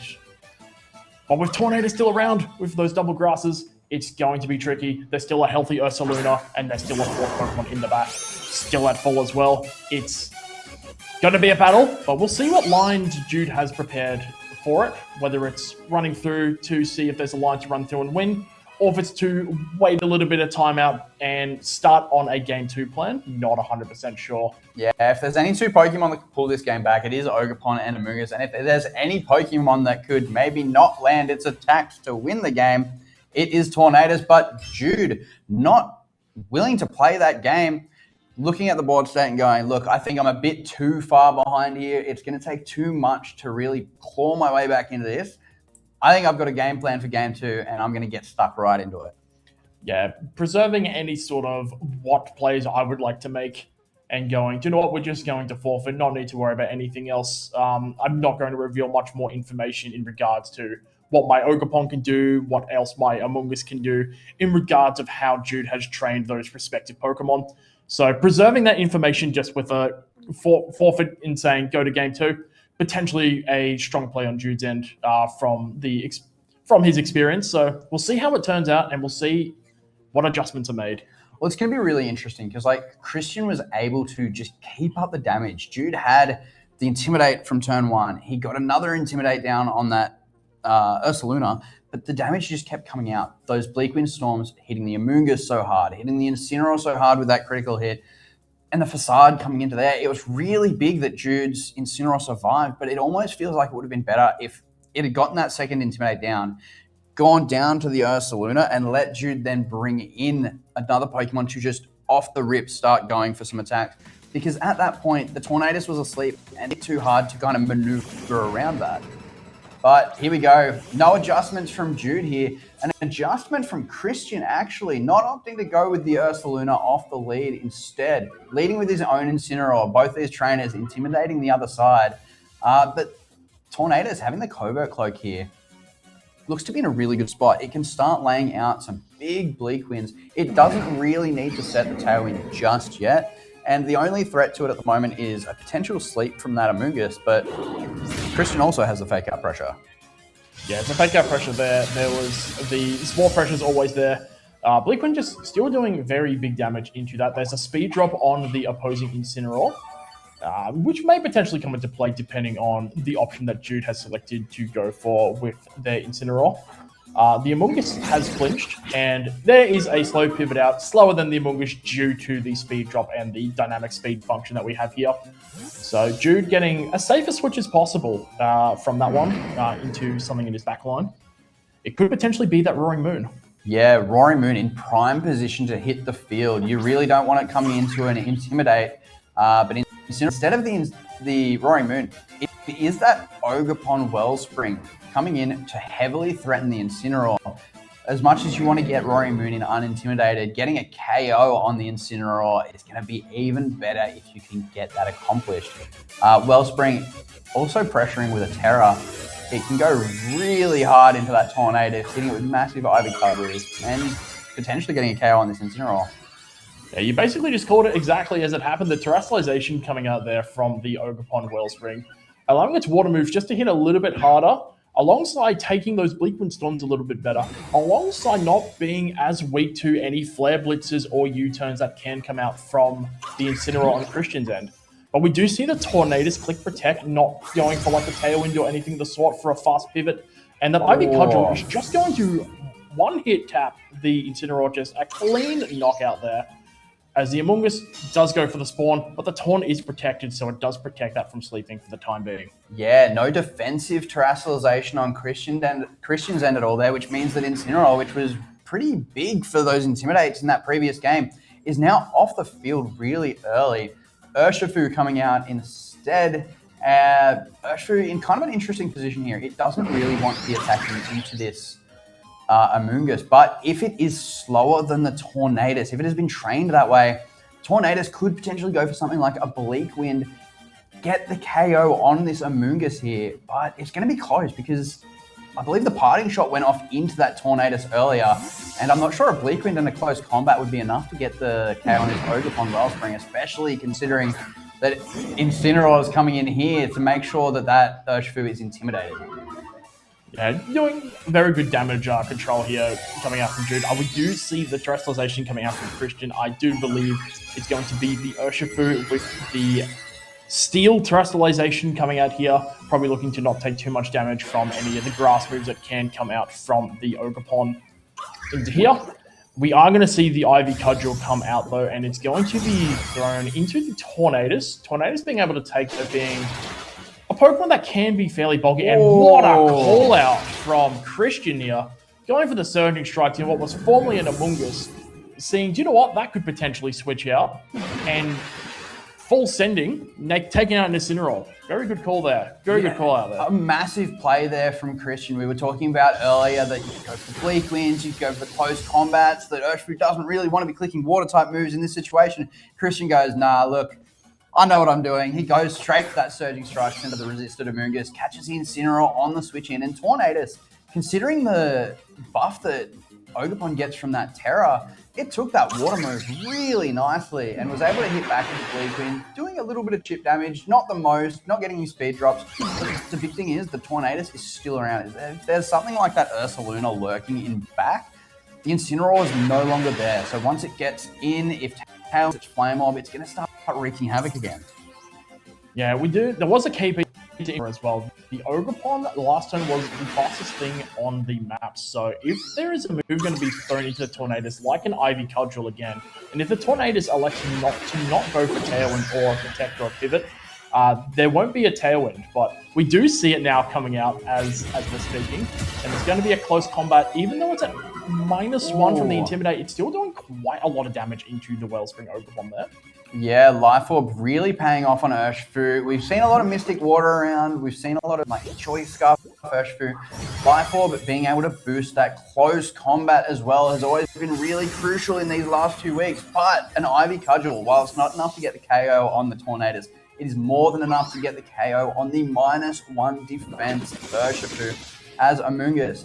Pretty happy now that it's healed back up. It was okay to take a Bleak Wind Storm, goes for the Spore and puts that Tornadus to sleep. But Tornadus did what Christian really wanted it to do, in that the Tailwind is now up and Ursaluna has the speed advantage. Yeah, Ursaluna got a speed advantage there. It do need to potentially keep eyes out on, do I want to get my, do I want to protect and get myself burnt while burning a turn of Tailwind in exchange for it? Or do I want to go for a knockout, trying to go bypass any sort of potential Rage Powder or Follow Knees? But at the same time, also seeing that Amoonguss could potentially take that hit and risk getting put to sleep, it's a tough call to make. Yeah, Tornadus going for a move there, not getting it off because of the sleep. No protects coming out here. That Earthquake, more than enough to take out that Ogerpon Wellspring. But the bear doesn't have its burn yet, and it is very vulnerable to going to sleep, which, there it is, that Spore coming out. The bear, which is usually so well protected from any status that it doesn't want, unfortunately, taking a nap. Yeah, taking a little nap, and in comes the Roaring Moon. It was in the back there. Even though the Terrestrialization has been burnt out and used by the Wellspring Ogerpon, the acrobatics coming out from this Pokemon is going to be tough. It's also threatening a knockoff as well, to knock off the Flame Orb from said Ursaluna as well, meaning it won't get burnt if it does wake up and it doesn't have that, if it does have the item. Yeah, that turn being really a trade-off. It's, do I go for the Protect and get my Flame Orb and most likely lose my Tornadus, or do I go for the Protect, burn my own Tailwind turns, and get that Earthquake and that KO onto the Ogerpon? This is going to be a huge turn. Jude, instead of going for that Ursaluna just yet, opting to go for the KO on the Tornadus. Make sure it's not waking up early, it's not getting any Bleak Winds or Bleak Wind speed dropped, as Amoonguss just going for the pollen puff, making sure if there was a turn 1 wake, again from that Tornadus, that the Roaring Moon stays nice and healthy. But Tailwind is still up at the moment. Depending on how this Ursaluna has been trained, normally they do tend to be on the slower side. It could be moving before the Roaring Moon. I don't believe we saw the interaction there when it was asleep, but threatening a lot of damage here. But this Amoonguss has put in so much work this game. Jude's played it really well to make sure he's getting the threats to sleep. And there it is. That's the Ursaluna not getting the wake up that turn. And Jude not going on the offensive this turn, but setting it up for a later date. That Dragon Dance now putting on so much pressure. Yeah, the Dragon Dance followed up by the Spore there was very smart play by Jude. Not needing to worry about looking at knocking off and getting rid of the burn. Because if there's a wake up, the Ursaluna still doesn't have its guts activated. Maybe Jude is aware of how well the Roaring Moon can take those hits if there's no status, and then look to re-put it back to sleep. But we see Ursaluna has taken the 3 turns of sleep, looking like it was attempting to go for Protect. And Jude's gone for another Dragon Dance. So I have a sneaking suspicion that Jude knows how well the Roaring Moon can take those hits from the Ursaluna. Yeah, so just going for the safe Spore, Dragon Dance. Look, if you're going to wake up, you're going to wake up and get an attack off. Headlong Rush without your Flame Orb, not enough to get my Amoonguss. Facade without your Flame Orb, definitely not enough to get my Roaring Moon. But when you wake up, I'm definitely going to be getting the KO on you. This Ursaluna, really not happy in the position it's in, finally wakes up, goes for that Protect, making sure that no damage is coming out this turn. Jude finally going, look, I'll start getting some damage down. Goes for the knockoff, goes into the Protect. The Amoonguss also just trying to put it back to sleep once again. Unfortunately, that does fall short, but there is a tall ask on this Ursaluna. It likely has to go for something like an Earthquake to really have a chance of breaking through these 2 Pokemon. With all these boosts behind it, Roaring Moon, if it doesn't get the knockout, it's quite likely that the Ursaluna will go down to Burn Chip over the next turn or 2. If not, a Sludge Bomb from the Amoonguss, but there it is. Knockoff at +2 with the attack boost from the Photosynthesis. It's more than enough to get the knockout here. And we're going to a game 3. We are indeed going to a game 3. So, yeah, interesting adaptation made. Jude still led the same. Still probably feeling confident in said game plan, but with a little bit of different execution and just waiting to try and get the tools that dealt with Roaring Moon out of the way and then bringing it into that end game supported by that Amoonguss. And even if it was supported by the Ogerpon or even the Incineroar as well, just needing to get rid of something like the other Incineroar on Christian's side, the one that can offset those attack drops, and even having something like Tornadus in a position where it can't immediately look to threaten anything, like even stuff like Bleak Wind Storm speed drop or getting up Tailwind multiple times during a game as well. Well, yeah, we saw in game 1, Christian led Tornadus and Ursaluna, 2 of the more offensive Pokemon on his team, and started going for damage pretty much off the get-go, making sure he was getting down huge damage back and forth, until Jude's resources were depleted. And then when the Roaring Moon finally hit the field, in-game ends in. That game 2, Christian went more on kind of a defensive lead. He led Incineroar Tornadus, not the most offensive option, but making sure that things are mitigated, maybe calling a Roaring Moon lead. But Jude took well advantage of that. He was switching out, he was bringing it back in, he was making sure that he was getting the damage down. Ogerpon Wellspring coming in off the get-go. And Christian didn't defensively Terra or switch out his Incineroar and lost it like that. And as soon as that Incineroar was switched out, there was no more mitigation, there's no more fake it, and there's no more pivot. And because Ursaluna, game 1, it got its burn turn 1, it was fine, it was happy. Game 2, we didn't see the burn come off until the last turn of the game. And by that point, it could not take advantage of it. It didn't get an offensive attack off. And it just left him kind of falling behind. So it's going to be very interesting to see if Christian decides to take more of an effect on this game again. And there's that Ursaluna, but this time not paired with Tornadus. Yeah, this time paired with the Incineroar here. And we've got Jude just sticking to the tried and true. Look, to be perfectly honest, it's a perfectly fine lead for Jude. There's a lot of options that Amoonguss and Incineroar have together. A lot of them has paired them as being a very troublesome duo to deal with. So having them on lead just with Jude being able to have a look at scouting options, potentially putting something to sleep, any kind of disruption, works well. So no reason not to change it up, especially after feeling how well it did in that game 2, and even still in that game 1, still finding out the information that was required. Yeah, with a team like Jude's, you really want to kind of spread as much disruption as you can before you get your sweepers onto the field. Amoonguss and Incineroar together do that better than just about any duo in this game. Jude, this time, sending out the Amoonguss as the fake out goes that way, bringing out that Ogerpon Wellspring that is massively threatening both of these Pokemon. A huge headlong rush also going into Jude's Incineroar. There's no knockoff on this Incineroar, so there's no chance of the Flame Orb getting knocked off here, but Jude just going for the parting shot off of Christian's Incineroar, the slot that definitely can't protect. So he's making sure that, look, if I don't get faked out, something else is coming in for this Incineroar. There's a big roar there, waiting to see which opponent comes in next and waiting to take advantage of that Flame Orb that's about to proc as Jude sends out the Amoonguss that he switched out turn 1. Such a classic Incineroar Amoonguss play. Switch 1, a shot back into it. That regenerator normally coming into effect, but since this was turn 1, that didn't really happen here.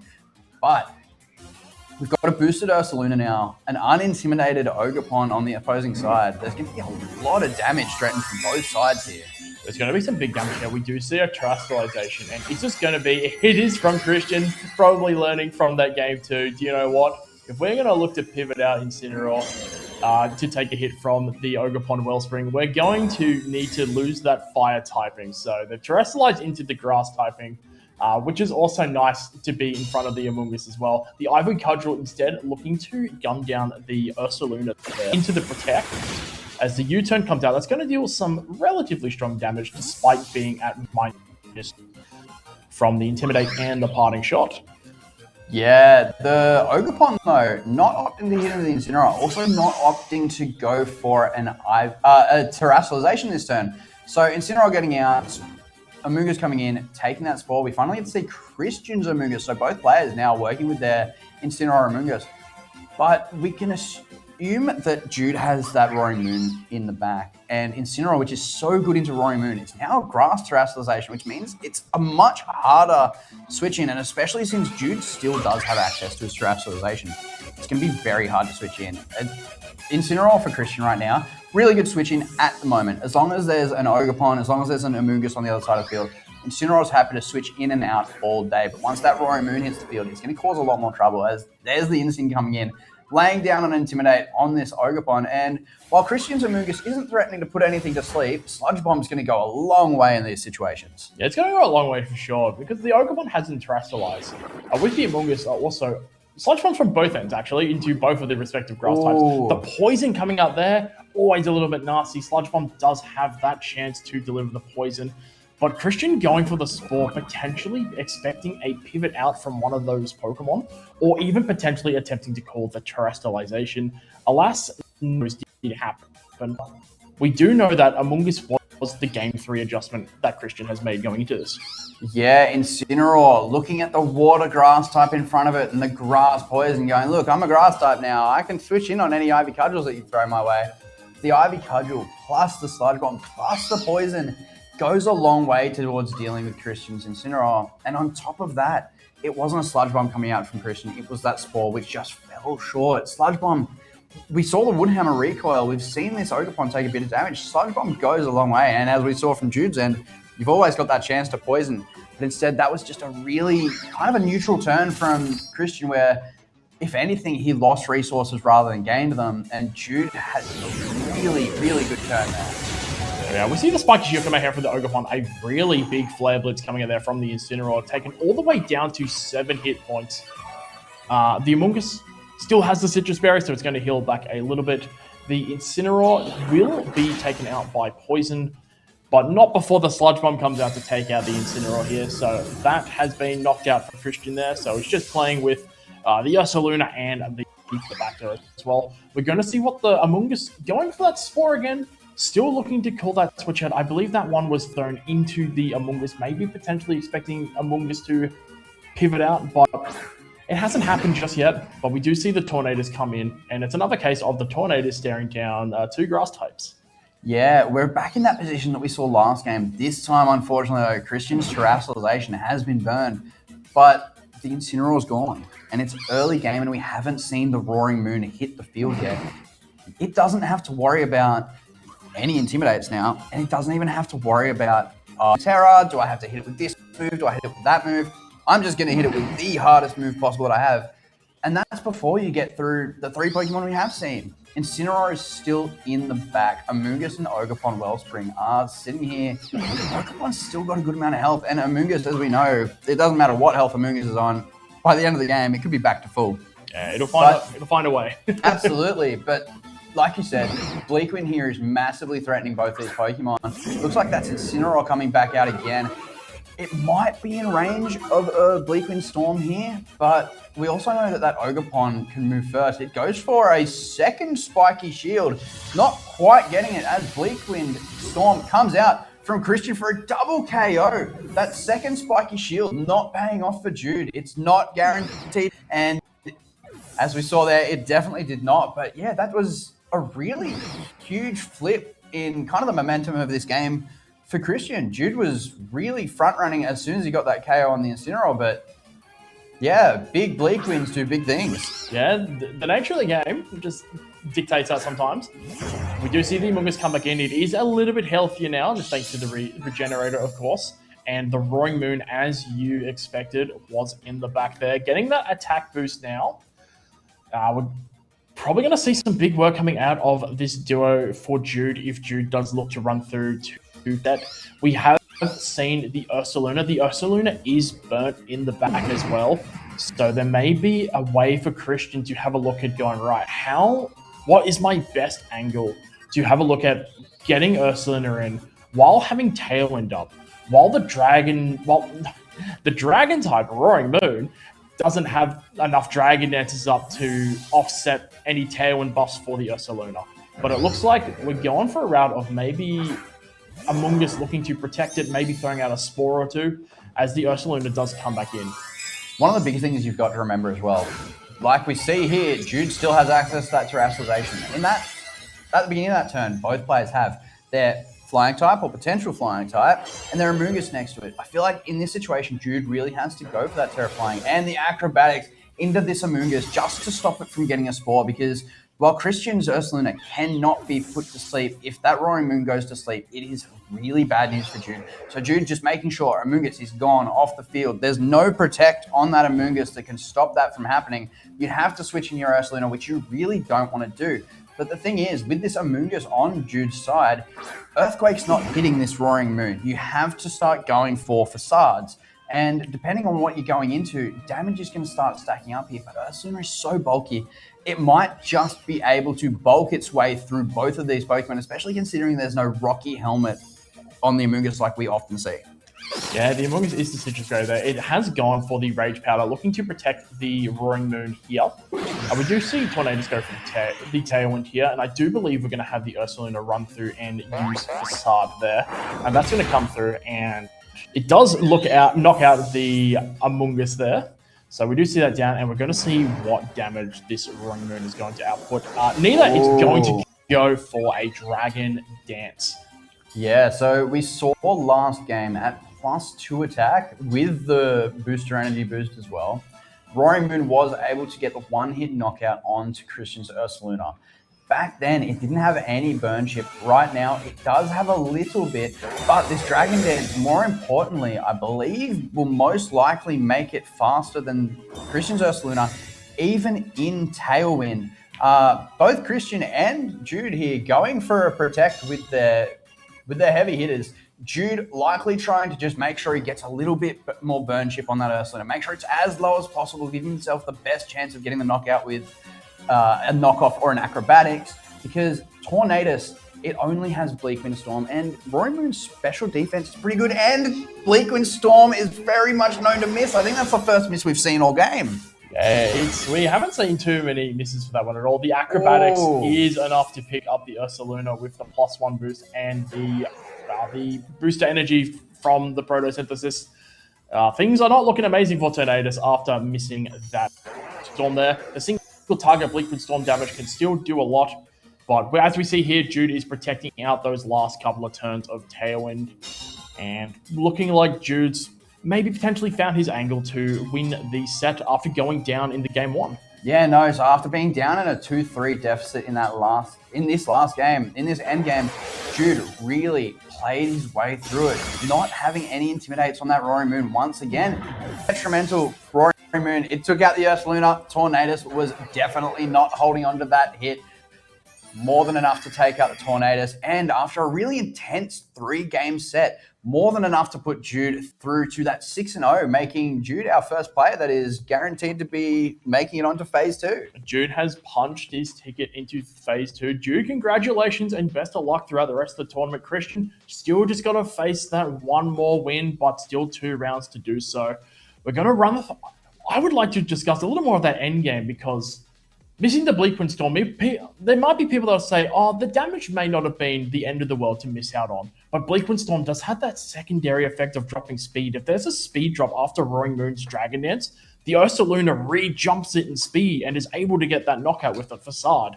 So if missing it, even just for the chance of dropping that speed, it still could have been anyone's game. But... at the end of the day, the Bleakwind Storm missed and Jude was able to run through and prioritize correct targeting in terms of what to knock out. And that's why he's one of our Phase 2 contenders now. Yeah, no, really good plays from both players. Jude, after that game 1, because game 1, the combination of Tornadus and Ursaluna really kind of just ran through the team. He was just getting Facades off. Bleakwind Storm was hitting so hard into just about everything. Even when the Ogerpon Wellspring hit the field, it just wasn't able to really hang on and do enough. And then by the time the Roaring Moon hit the field, Incineroar finally got its time to shine, came out, got the Intimidate down, meant Tornadus was living attacks, and it just kind of tumbled away from him there. Games 2 and 3, he really, really worked on those switches, making sure that Roaring Moon, it is not hitting the field until the Incineroar is gone. And he was getting rid of the Incineroar. He really focused down the Incineroar. Game 2, it was just that one turn, Terrassalization on the Ogerpon, knock it out with a big Ivy Cudgel.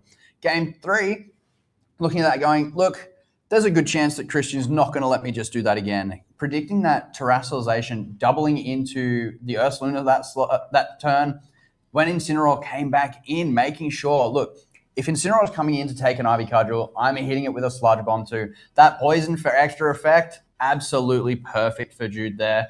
And then it came down to a really interesting endgame where both players have their options. Both players have their Amoonguss. They have their big flying types and their big heavy attackers. Jude had to target down that Amoonguss, and he did. He got it. He got rid of the sleep. He got rid of those options. But the way he just played those following turns, making sure that burn chip stacked up. Look, I'm not as boosted as I was last time, but I'm going to give myself the best chance of getting that knockout. As you said, that Bleakwind Storm, it could be the difference. If you get the speed drop, that could be the difference. Even just if you can get that damage down, we don't know how these Pokemon are trained. It could be enough to maybe potentially get a 2-hit KO. Crits happen, speed drops happen, the whole lot happens. But Jude played his way out of that endgame really well, set himself up with a Dragon Dance when he needed to, and really impactfully locked that game up for himself. And it was really impressive to see. Yeah, very well played by both Christian and Jude there. But for the time being, it was a big set. We're going to take a quick break, and right after, we'll be back with some more action.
And welcome back. We are here for round 7. We have hit that part in phase 1 that we're now featuring some of our win and in games. I'm here with Mark. Mark, how are we feeling for this one? Feeling good, feeling good. The win and in is always my favorite part of the day. Watching earlier Jude Lee versus Kristen Masadi, that each player winning would get them through to the following day, and then it just gets tighter and tighter. The next players we're seeing at 5 wins, 1 loss means that a win gets them in, as you say, the win and in, and a loss puts them on the knife's edge. So these are just always the most exciting games, and I think we should really just dive right into the teams that we've got in front of us.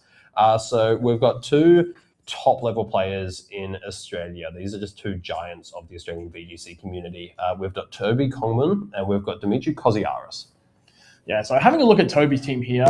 So both teams, Mark's going to love this one, have Half-Flame Ogerpon. Very happy with that. We do have it's a tail room variant on Toby's end, but the Trick Room setter is the Farigiraf, not the Porygon 2, like a lot of other tail room teams have been. Paired with the Incineroar, the Fluttermane, as well as the Taunt, and of course that Ursaluna that has been coming through, putting big damage throughout the weekend here so far during phase 1. But this is the first showing of a few Pokemon on Dimitri's team. Yeah, for sure. So I think the first time today that we have seen Iron Crown, which is one that has picked up in this Regulation F Part 2, as I've been referring to it. It's quite interesting. Both teams seem to have opted for that tail room option, as we've kind of spoken about a lot today, that concept of a team that has the ability to set a Trick Room if it needs to go slower than a team that's faster than it, or it can also just set the Tailwind with that Tornadus and just start swinging straight away. So having access to both of those options, like I said, is a team we've seen a lot today. A lot of Porygon 2, definitely a lot of Tornadus, and each of these teams with a separate take on a very similar design of that tail room, with Toby going for that Farigiraf and that Ursaluna, whereas Dimitri has gone for the Indeedee female and the Iron Crown. So 2 very similar playstyles, but also 2 very different teams in how they go about it. Yeah. Interestingly as well, 2 normal psychic types with their own way of blocking priority. As we can see, there's the fake out from Toby's Incineroar. You can click that with a Farigiraf on your side of the field, but you can't click it with the Psychic Terrain up on their side of the field. It looks like we're going straight into the game. We have Incineroar and Farigiraf coming out from Toby's side of the field, and then Indeedee and Iron Crown on Dimitri's side of the field. Yeah, so looking at here, there is potential Trick Room options to come out. It looks like both of the Trick Room setters are here. We do have the Quark Drive boost coming out, and the special attack was boosted there from Dimitri's Iron Crown there, as we see the Intimidate coming out here, just dropping the attack on both the Indeedee and the Iron Crown. Not the most impactful, both Iron Crown and Indeedee, primarily known for hitting more on the specially offensive side than the physical offense. But Incineroar, still happy to be here, being a Dark type in front of both the Indeedee and Iron Crown. Before any terrestrialization does happen, Incineroar's happy to be there for the time being. Absolutely, not just a Dark type, but a Fire Dark type, which makes it extra strong into that Iron Crown. Iron Crown not able to use its Tachyon Cutter to great effect either. It looks like we are going to get a helping hand from the Indeedee. Tachyon Cutter instead going into the Farigiraf. There is going to be a decent amount of damage. There's a second. It's a critical hit! That is a big critical hit coming out there, taking out the Farigiraf, which is the first one doing just under 50%. Yeah. So if that was to fall through the same, it would have lived, but unfortunately taken out there. Yeah, the nature of the game. I was literally about to say, it's looking like it won't pick it up, but sometimes you just get a lucky crit, and it'll be interesting to know how much that has really scuppered Toby's game plans there, because that Farigiraf, I'm not entirely sure what it was going for there, but if it was trying to set a Trick Room up, then Toby's been put in a really bad spot there because of that critical hit. Yeah, very nasty spot indeed. But we do see the Half-Flame Ogerpon come in exchange for the Incineroar, as the Incineroar comes back in the other side there. So going through another round of Intimidate there, but looking like Toby's going to have to play more onto the offensive side without the Trick Room. With the Iron Crown, commonly with the Water Terrestrialization, there is an option there for Dimitri to throw that into. It could be either slot, Mark, because he could be calling the Ogerpon terrestrializing. Once it loses that grass typing, it becomes much more prone to any water type attacks that could be thrown out if the Iron Crown terrestrializes as well. Seeing that it's staring down 2 fire types, it is very much on the cards. I would expect so, yes. You've got to be concerned about this Pokemon, which is likely faster than the Iron Crown, especially if, it goes for that terrestrialization. Those Ivy Cudgels are going to be hitting like a bus. So you've got to respect that. It looks like, there's the terrestrialization. Whatever that is going into is going to be taking a ton of damage from that +1 boost that the Ogerpon gets from the terrestrialization. And there is the terrestrialization on Dimitri's side of the field, getting that Terra Water on the Iron Crown. As we mentioned, just got to respect those Fire-type moves coming out from Toby's side of the field. Yeah, absolutely. And I do believe there's also Terra Blast options as well from the Iron Crown. So there's water offense now present on the field. The Indeedee following me, just looking to protect both the Iron Crown just from any damage coming out. We do see the Ivy Cudgel and a 1 hit point live. That is a ridiculous survival there from the Indeedee from a +1 terrestrialization. Not so much for the Ogerpon, as Dimitri is able to take that one out as well, with that Terra Blast, Terra Water being super effective, as you called out, because of that terrestrialization from the Ogerpon. That puts Dimitri in an excellent spot. Knockoff there, that is going to finish out the Indeedee, but it's a question of, will that be too little too late? It may potentially be so. Very tough to say, because we don't know what Toby has in the backline there alongside that. But we do see a little glimpse of what Dimitri wanted to do. It's the Ursaluna, so potentially not getting that Trick Room up has been a little bit impactful for Toby with the Ursaluna as 4th. And for Dimitri, we see the Landorus Incarnate. So looking to prioritize taking out that Ogerpon out, knowing that Landorus could be something that comes in to clean up that late game, removing the Pokemon that's faster than it. And as we see, Toby's just conceded the game 1. It looks like Toby really saw the writing on the wall there. You know, the Landorus was in a fantastic position to pick up the Incineroar and then Terra Blast from the Iron Crown. Obviously, with Toby no longer having terrestrialization available to himself, that Terra Blast was just going to do a heap of damage to that Ursaluna. So I think Toby really figured there was no way out, and he just wants to get into Game 2, start fresh. As you mentioned, that Ursaluna with the slower speed stat, potentially if Farigiraf was able to get Trick Room up on that first turn, that Ursaluna would have come in and been very threatening. But because that Farigiraf was taken out by that critical hit, Toby really had to think on his feet. He had to adjust his game plan, and I think he did reasonably well, bringing in the Ogerpon instead. It was a little bit unfortunate that the Indeedee was able to take that Ivy Cudgel, which was a massive surprise to me. I didn't think that was likely at all. Yeah, so depending on how that Pokemon is trained, it's what we call living on the invisible focus sash on that 1 hit point, but not activating. But we did see that the Rocky Helmet was knocked off when the Incineroar went to come out at it. So yeah, Indeedee looking like it's designed to take on those hits as well as possible. Naturally, if the Indeedee is able to take more damage from opposing attacks, when it goes for those follow me plays, it is able to protect its partner, in which case it was the Iron Crown, allowing it to, even though it was a knockoff, it wouldn't have done too much damage. The booster energy was consumed at the start of the match. Yes. But just not taking damage on Iron Crown is always beneficial. Oh, absolutely. And, depending on what Toby had in the back, they could have ended up being incredibly relevant. Like, for example, if it was that Fluttermane, which would be threatening a lot of damage quite quicker than Dimitri's Pokemon, then, he'd probably want every scrap of HP that he has on that Iron Crown. So a fortunate live for Indeedee. Didn't end up mattering too much in that game, but it'll be interesting to see if that comes into play into the next game 2 and 3. It'll also be interesting to see if we have any adaptations. Obviously, Toby's plans were kind of set awry by that critical hit.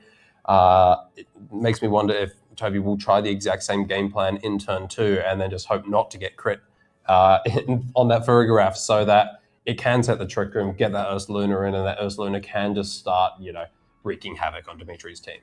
Yeah, because as we saw with the Farigiraf knocked out, the U-turn would have been able to get the Ursaluna in safely.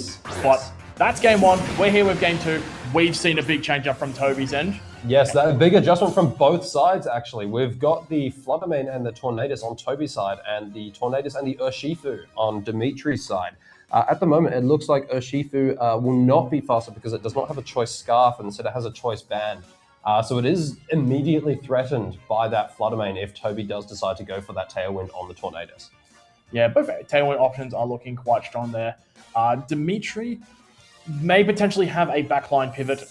It could potentially be something like the Iron Crown, if calling out a Moonblast. But we do see Indeedee there, potentially probably looking to take just the general hits well. We do see from that as well, the Fluttermane's coming out, going for the Sunny Day with the Taunt, and that's due to the Fluttermane being choice specs within that special attack boost. So this is going to be a very powerful Dazzling Gleam. That was a lot of damage. Tornadus is able to tough out, is able to get that Bleakwind Storm off. Neither side opting for the Tailwind at this point, which is an interesting play to see there. I imagine Toby felt quite safe that the Fluttermane would be able to take the hits from that choice band Urshifu because the Sun would have dampened the damage so much. Yeah. So yeah, as we can see now, the Fluttermane could still pretty happy to be here, despite getting a speed drop. It's paired with its Tornadus, which does have the option to match a potential Tailwind set from Dimitri's Tornadus. And it can happily throw out more of those Dazzling Gleams with the Proto boost into its special attack from the Sunny Day, alongside the choice specs. It's just going to keep doing some really nasty damage. We see the switch from Indeedee into Iron Crown from Dimitri's side, boosting that special attack as well, similar to what we saw in that game 1, and a Protect from Tornadus. Yeah, so Protect is really interesting. Potentially he wants to stagger Tailwind turns to get that in a future turn and be able to last longer. Iron Crown coming out, presumably because he knows it's the only thing he has in the back that can resist the Dazzling Gleam that's about to come out. The choice specs and special attack boosted is just a ton of damage. And even into that resisted hit, that's still doing a decent chunk. Yeah, very big damage there.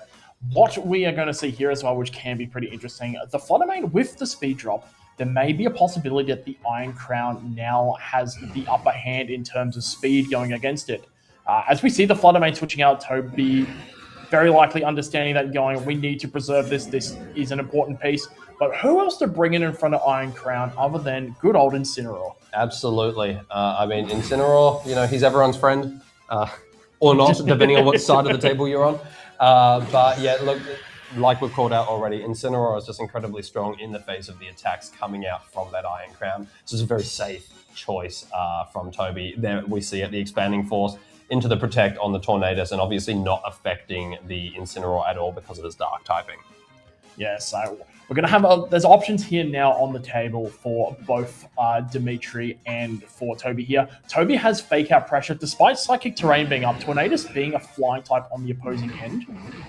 We can be flinched by the Fake Out if it doesn't opt to Terrestrialize. But with a Tornadus at that lower HP, it may not necessarily be worth it. You might be happy for Incineroar to throw a Fake Out at that end. The Iron Crown looking relatively safe. Also with the option, we saw it in game 1, the Water Terrestrialization to be able to put some big damage out. However, the Sun is still up, so it won't be hitting quite as hard. Maybe potentially, we'd see a Rain Dance actually. Yeah, Rain Dance to turn off Toby's Sun. And also to, never mind, forget what I said. The Sun is back. And it looks like there's an Expanding Force coming out, not going to affect the Incineroar, but that is going to hit that Tornadus. It is going to pick up the knockout there. Big crits, not sure if that necessarily mattered. That Iron Crown is outputting a ton of damage, but I'm sure Toby still hates to see it. Yeah, nothing you want nice to want to see there. Ooh. But being able to know that the weather change is coming, to reset the weather, to guarantee you have the offense to run through and hit the Iron Crown is really good. Really good realization from Toby's end going, this is what we need to do, because he's seen the Indeedee, it's below half health, it's seen the Urshifu as well.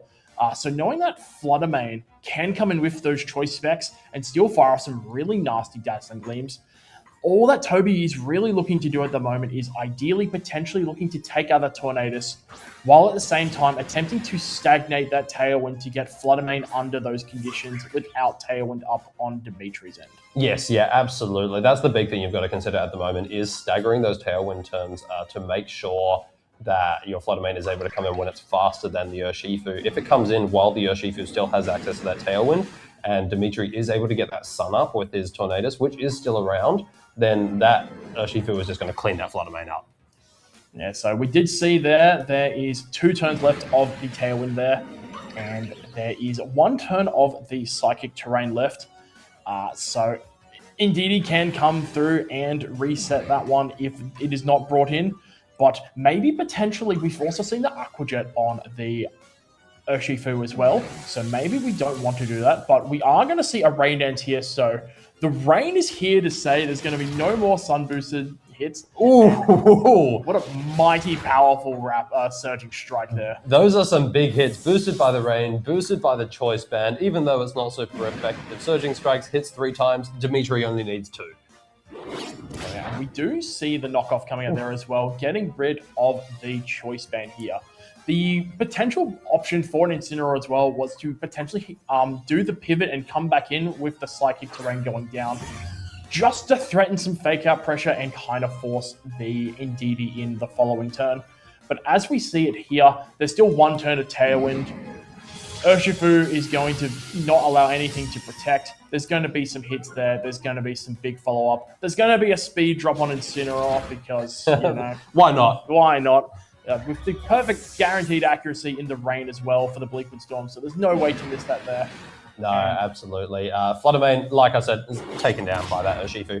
Even without the choice band that was knocked off from it, I think that rain is doing more than enough to get that damage on the Fluttermane. Yeah, help regain that damage back there.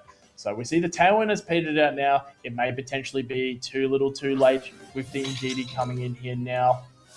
Dimitri, being that top level player, he's probably seen the win. The easiest way for him to get the win is, you know what, we'll just go for something like a Follow Me or Helping Hand and Surging Strikes, and Toby concedes it. So that is Dimitri running away with that set, punching his way to phase 2. Well done, Dimitri. That was a very well played game too. I will be honest, there were times in that game, especially early on, where I thought Dimitri's in a lot of trouble.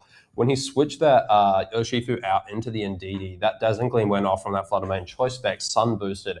It did 60-70% to both of them. I thought, he's cooked. He's done. But he was able to pull that back so incredibly well, I think really showcasing the effectiveness of Iron Crown, as well as being a really hard-hitting special attacker on that Psychic Terrain with the booster energy, the expanding forces, the tachyon cutters. It's also just very good at tanking hits. It's got very, very strong defenses on both sides, both special and physical, and being able to come in on those resisted hits with its steel typing just kind of really allowed Dimitri to end up in a much, much better position than he otherwise would have been in, which actually allowed him to then get that Tailwind up, which allowed him to take out that Fluttermane. If he wasn't able to get the Tailwind up, or if he wasn't able to get the Rain up, he would have just been in a desperately different situation. So I think Iron Crown very much was the MVP in that match. Yeah, Iron Crown showing so during the game 1, and even putting through just a lot of pressure that it could put on in that game 2 as well. Taking out the key piece being the opposing Tornadus just before Urshifu was able to come in to make sure that rain was set up, that speed control was in Dimitri's favor, being able to just execute what looked to be the game 2 game plan to perfection. So we got to pay props to it. Toby, with an interesting bout fact there, both of them opted to go for the fast Tailwind options instead of the Trick Room options into that game 2. Toby probably saw the line and went, maybe that's not it. Maybe I don't want to risk Farigiraf getting crit again, going into another game 2 again. We might go for something a little bit more offensive. It proved to be pretty nasty in the first couple of turns, but unfortunately wasn't able to maintain the momentum to carry that out through the game. No, and notably, Toby actually wasn't able to get that Tailwind up. You know, there were multiple turns where Torn could have clicked it, but clearly he was thinking, you know what, this actually might not be the best play here. He was going for those Bleakwind Storms, the Sunny Day on the first turn, the Sunny Day on that turn that Dimitri tried to get the rain up just to ensure that he still had that sun on the field. Obviously, he considered those would be the best plays at the time, but there was the detriment in that once the Tornadoes got taken out, Dimitri really just had the speed control. And then suddenly Pokemon like that Fluttermane, which are threatening knockouts on that big bad Urshifu, are suddenly not nearly as threatening at all, especially if Dimitri was able to get the rain up as well, which he was able to do the following turn. Yeah, was able to do it immediately afterwards and just run away with it. All you need is just a bit of rain and that big panda that we all love. Big fan of the bear. Yeah. So we've run through that. That's our round 7 done. Yeah, absolutely. So congratulations to Dimitri Koziaris, who has made it into our second phase here at Sydney. We'll be back very shortly to bring you our final winner in for the first day.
Look, I don't know about you all out there, but I was personally going for the Solosis there. How about you, Mark? I was going for the Rainbow Graveler, personally. Ah, Reigning champ, I know, it's bandwagoning a little bit. That's all right. All right. Look, if you're enjoying the action during our break, you'll definitely be enjoying the set that we've got coming up. We've got a couple of great players, some really cool teams, and it's going to be a good one. Oh, yeah, for sure. I mean, these are two teams that we've basically had the same teams, if not similar, on previously. Both of them just kind of demonstrated why the teams work as well as they do. So it'll be really interesting to see how they pair against one another. We have Leo Bao versus Daniel Quek on for our final match, the winning in, to see which of them can get through to the next day and which of them is going home. Yeah, so two of the very established teams. I think it'd be pretty safe to say that these are close to the two best teams in the format at the moment. I would 100% agree with that, yeah. Yeah, so we've got Raging Bolt on one hand. We've got Leo Bao running Raging Bolt Balance. And on Daniel Quek's side, we've got that Ursa Luna Tail Room team that we've seen on stream a few times today. And yeah, I don't think we've seen them play into each other specifically. So it's gonna be good to see how these players handle it. Yeah, absolutely. Putting the two best teams of the format arguably against one another.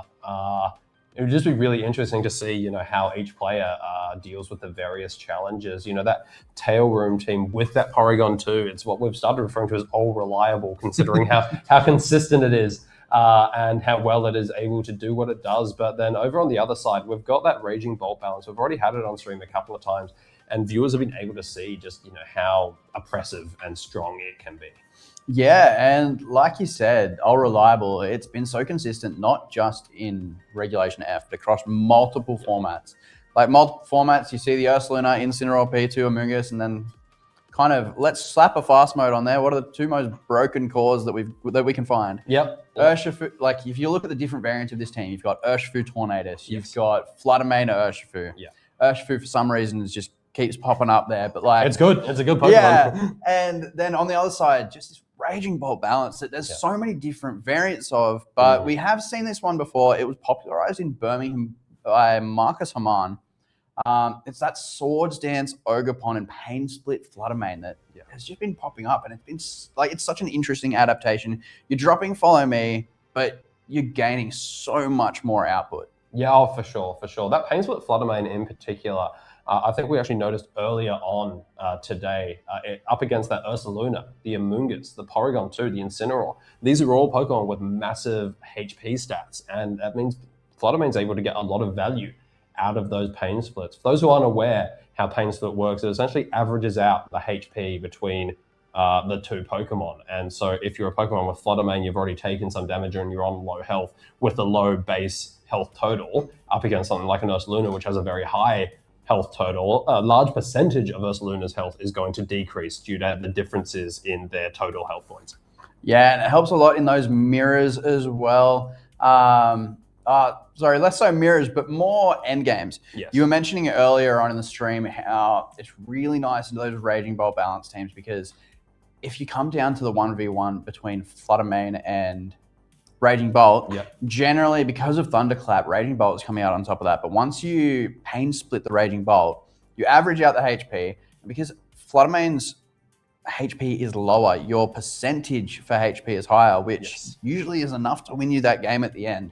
And yeah, it's going to be interesting here because you've got the Fluttermane, you've got the Taunt on Fluttermane versus this Porygon 2. It often makes it hard to go that Trick Room mode off the lead. But Tornadus Urshifu has always been a really good way around that. But there's also just the Amoonguss. You can always forego your Amoonguss being able to click Taunt just to guarantee a Trick Room turn one. Get that Ursaluna in, and a little bit later, maybe they have the Instant in the back just to keep things a bit safer. There's both these teams love to position, love to pivot. And I'm really interested to see who's going to come out on top here. Oh, absolutely. It'll definitely be an interesting one to watch. Like you called out at the start, the Taunt on the Fluttermane, it just makes that Trick Room option very, very tricky. Not impossible from Daniel's side. He does have that Amoonguss to threaten either Spores or to Rage Powder to keep that Taunt away from the Porygon 2 and allow that Porygon 2 to go for that Trick Room. But you're not really wanting to Rage Powder a Taunt onto yourself. So we'll see what they each opt for here. But it is going to be the Incineroar and the Urshifu from Leo's side, and the Porygon 2 and the Incineroar on Daniel's side. Yeah, so no Taunt off the lead here. But definitely a lot of damage coming out from Leo's side. That Urshifu really threatening down the Incineroar with big surging strikes, and the Porygon 2, the close combat. Porygon 2, a little bit happier that Urshifu's intimidated, and really happy to be getting that special attack boost. Urshifu's special defense, not the highest, so a really good trade-off there for kind of being in a bit of a precarious position damage-wise. But like P2 Incineroar, you can't really ask for a better lead off here because you're getting Trick Room up. Yes. Like, unless you get faked out, you're getting Trick Room up, but I'd imagine there's an Amogus lurking in the back there just to help with this Urshifu here. Yeah, and there's the Porygon switching out, so we will see if it repositions into something. It's actually the Ursaluna there, which is a very interesting play. Clearly not concerned about the close combat or the surging strikes due to the fake out. And there's the fake out coming out from the Incineroar, not doing a lot to the Pokemon that just switched in. Yeah, no. So a risky call if you don't have the fake out pressure, but Daniel being confident, his Incineroar's faster, my fake out's going to go off first. Fake out goes into the Urshifu, and Ursaluna gets in safely, gets its Flame Orb active, but is still under a pressure from this Urshifu now. But Terastallization is a thing. It's not going to resist any hits if it Terastallizes, but it will not take super effective damage. Neutral hits are better than super effective, that's for sure. As Leo switches out his Incineroar into that Rillaboom, preparing to take any potential earthquakes or ground moves that could be coming its way. Yeah, for sure. And once again, getting that fake out set up again, we are going to see the Terastallization coming in from what appears to be Daniel's side of the field. It is, as you called out, going to be the Terastallization on that Ursaluna to not be taking super effective hits from those surging strikes, and also immune to the close combat as well. So just a very safe Terastallization there. However, surging strikes not at all going into the Ursaluna, instead going into the Incineroar. That is going to pick up the knockout in only 2 hits. So that is Daniel's Incineroar down for the count for this game. Yeah, so Incineroar, something that's going to be very helpful when it comes to things like that Rillaboom, which, you know what, let's trade fake out for fake out. You take my Incineroar, I'll take your Rillaboom.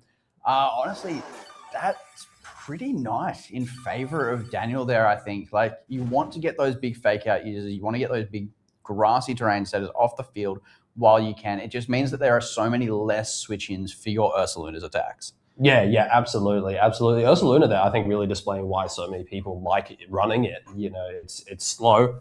People realize it's slow. You've got to run at max speed and tailwind just to get it to move first. But when it moves, it hits. And that was not a super effective hit. That was just a straight up facade into that Rillaboom, which is quite a bulky Pokemon in its own right. And it just took it out. And there we go. We see the Incineroar coming in on Leo's side and the Tornadus coming in on Daniel's side. Absolutely. And we were talking about how this Ursaluna, it was in front of an Urshifu, it probably was a bit scared of maybe a surging strikes, maybe a close combat, but it came out of that turn, it took a KO, it's completely unscathed. It took Burn Chip, grassy terrain's there now, so it doesn't really mind that. And now Tornadus is next to it. It's Terastallized to Ghost. There's no fake out pressure on either of these Pokemon right now. Sorry, there is on the Tornadus. It's got that Sky Plate. But you've got Protect available to you on both. You've got switches, and honestly, the Ursaluna isn't as massively threatened as it could be. You've got Bleak Wind threats if you want to take if they don't want to go for the fake out. That Urshifu is really not happy in front of the Torn. And Facades and Headlong Rushes are just hitting so hard, even if you're at -1. Yeah, absolutely. And Daniel opting to switch the Tornadus out, presumably to preserve it. It was, as you mentioned, vulnerable to that fake out. Can't protect in front of the Urshifu. So it's possible he considered, if there's a surging strikes coming my way, maybe, Tornadus isn't going to be able to tank that one. So just switch it out, get the Porygon in, and have Tornadus be able to come in later. Terastallization from Leo's Incineroar, presumably to keep it safe from ground-type moves coming from the Ursaluna. There it is. Fake out surging strikes, as predicted, into the Porygon 2, where the Tornadus once was. Yeah, so Incineroar not wanting to take any Headlong Rushes, really not wanting to take any Facades either. Fake out surging strikes doing a good amount to Porygon 2, which is a really bulky Pokemon. Ooh, thanks to that Intimidate, the Facade not quite enough to pick up the KO on that Urshifu. But going into this turn, we haven't seen the speed interaction between the Ursaluna and the Incineroar yet, because the Incineroar is still at full HP. But this Porygon 2 doesn't really want to take a hit from the Urshifu. Kind of wants to set up Trick Room, but really, because the Tornadus is in the back, it really just wants to get more damage out. And that Urshifu is so low that really any hits into it at this point are likely to KO. Yeah, absolutely. And he's got multiple options. He's got the Ice Beam, potentially, or the Terra Blast into the Urshifu if he was looking to take it out there. Ursaluna as well has options, can go for a Facade to finish off that Urshifu, or has the option to go for a Headlong Rush into that Incineroar. That is at -1, but it is still Guts boosted, so even though it might not pick up a knockout, it would still do a ton of damage. It would also be really interesting to see if this Ursaluna would like to maybe switch out, get the Tornadus back on the field, but instead just opting for that Protect. We've seen a lot of Protects in front of Urshifu today. Urshifu threatens so much, and having partners beside it, Protect is such a crucial move. But Urshifu, once again, I think this is a third or fourth turn in a row, Urshifu's just happy letting the Ursaluna do what it's doing and goes for the close combat, which is more than enough to take out the Porygon too. Yeah, absolutely. The benefit here to Leo's side is now that Ursaluna isn't able to switch out, it is stuck with that -1 attack from the Intimidate earlier from the Incineroar. So while Daniel bringing that Tornadus, set up that Tailwind and get that speed priority so that Ursaluna can start swinging sooner, there is the issue that it's not really able to quite pick up those one-hit knockouts like it was on that Rillaboom. Yeah, it's going to be interesting here, especially depending on the speed order between this Ursaluna and the Incineroar. If you go for something like a Tailwind plus a Facade into the Urshifu, a Headlong Rush, at -1 attack, a Headlong Rush isn't really likely to carry this Incineroar without something like a critical hit. Yeah. But depending on the speeds between these Pokemon, we don't know if the Tornadus is trained faster, the Urshifu is trained faster. So something like a Bleak Wind Storm and a Headlong Rush into the Incineroar could be devastating if you move first, but not getting that extra damage and going for the Tailwind just might mean you don't have enough damage to finish the game. No, absolutely. And it looks like Tornadus is going for a Bleak Wind Storm, which is going to miss the Incineroar. Not quite as bad as it could have been. Still connecting with the Urshifu, picking up the knockout there, which I think was most important for Daniel. That being said, I think it would have been very important to pick up the damage on the Incineroar. There's the Ursaluna moving first. It's going to get quite a bit of damage with that Headlong Rush, despite being at -1. And it does beg the question, would Bleak Wind Storm have been enough there if it connected? Yeah, the Tornadus is carrying that Sky Plate, so it has that boost of damage, but the Incineroar moving after the Ursaluna gets to get a big knockoff after the Ursaluna has lost that one stage in defense because of the Headlong Rush. But there is still one Pokemon in the back that we have not seen yet from Leo, and his team does have a good amount of priority, like that Ogerpon having access to Grassy Glide. Grassy Terrain is still there, and one more turn, unless I've counted wrong, which is possible. Yeah. So, yeah, absolutely. I mean, if this Ursaluna doesn't protect yet, it's very possible that it just eats a Grassy Glide from that Ogerpon before it's able to do anything. That being said, Ogerpon might opt not to do that, might instead decide to try to swing into the Tornadus and try to take the Tornadus out before the Tornadus is able to do anything meaningful here. So we'll have to see what the players are opting for here going into the next turn. Yeah, because it's interesting, because like you said, there's that one turn of Grassy Terrain left, but if you protect here to make sure, I'm just going to make sure that there's no Grassy Glide coming to my Ursaluna. The very next turn, the Ogerpon can do the exact same thing. I'm going to protect and make sure that you go down to burn. Yes, yeah, absolutely. That is the downside of the Flame Orb for the Guts, is it is chipping away at the HP over time. Rain Dance here, presumably to keep it safe from that Ivy Cudgel, a good idea. So it takes that quite comfortably. Knock off into that Ursaluna. Ursaluna does protect that and is actually able to stick around for at least one more turn with the Grassy Terrain, making up for the burn damage. But like you said, once the Grassy Terrain's out, Ursaluna does not have much time. Yeah, so an added effect of this, though, we saw how little that Ivy Cudgel did in the rain. Yes. But these Bleak Wind Storms are now 100% accurate. Exactly. And you are that Sky Plate, so it's going to be hitting so hard.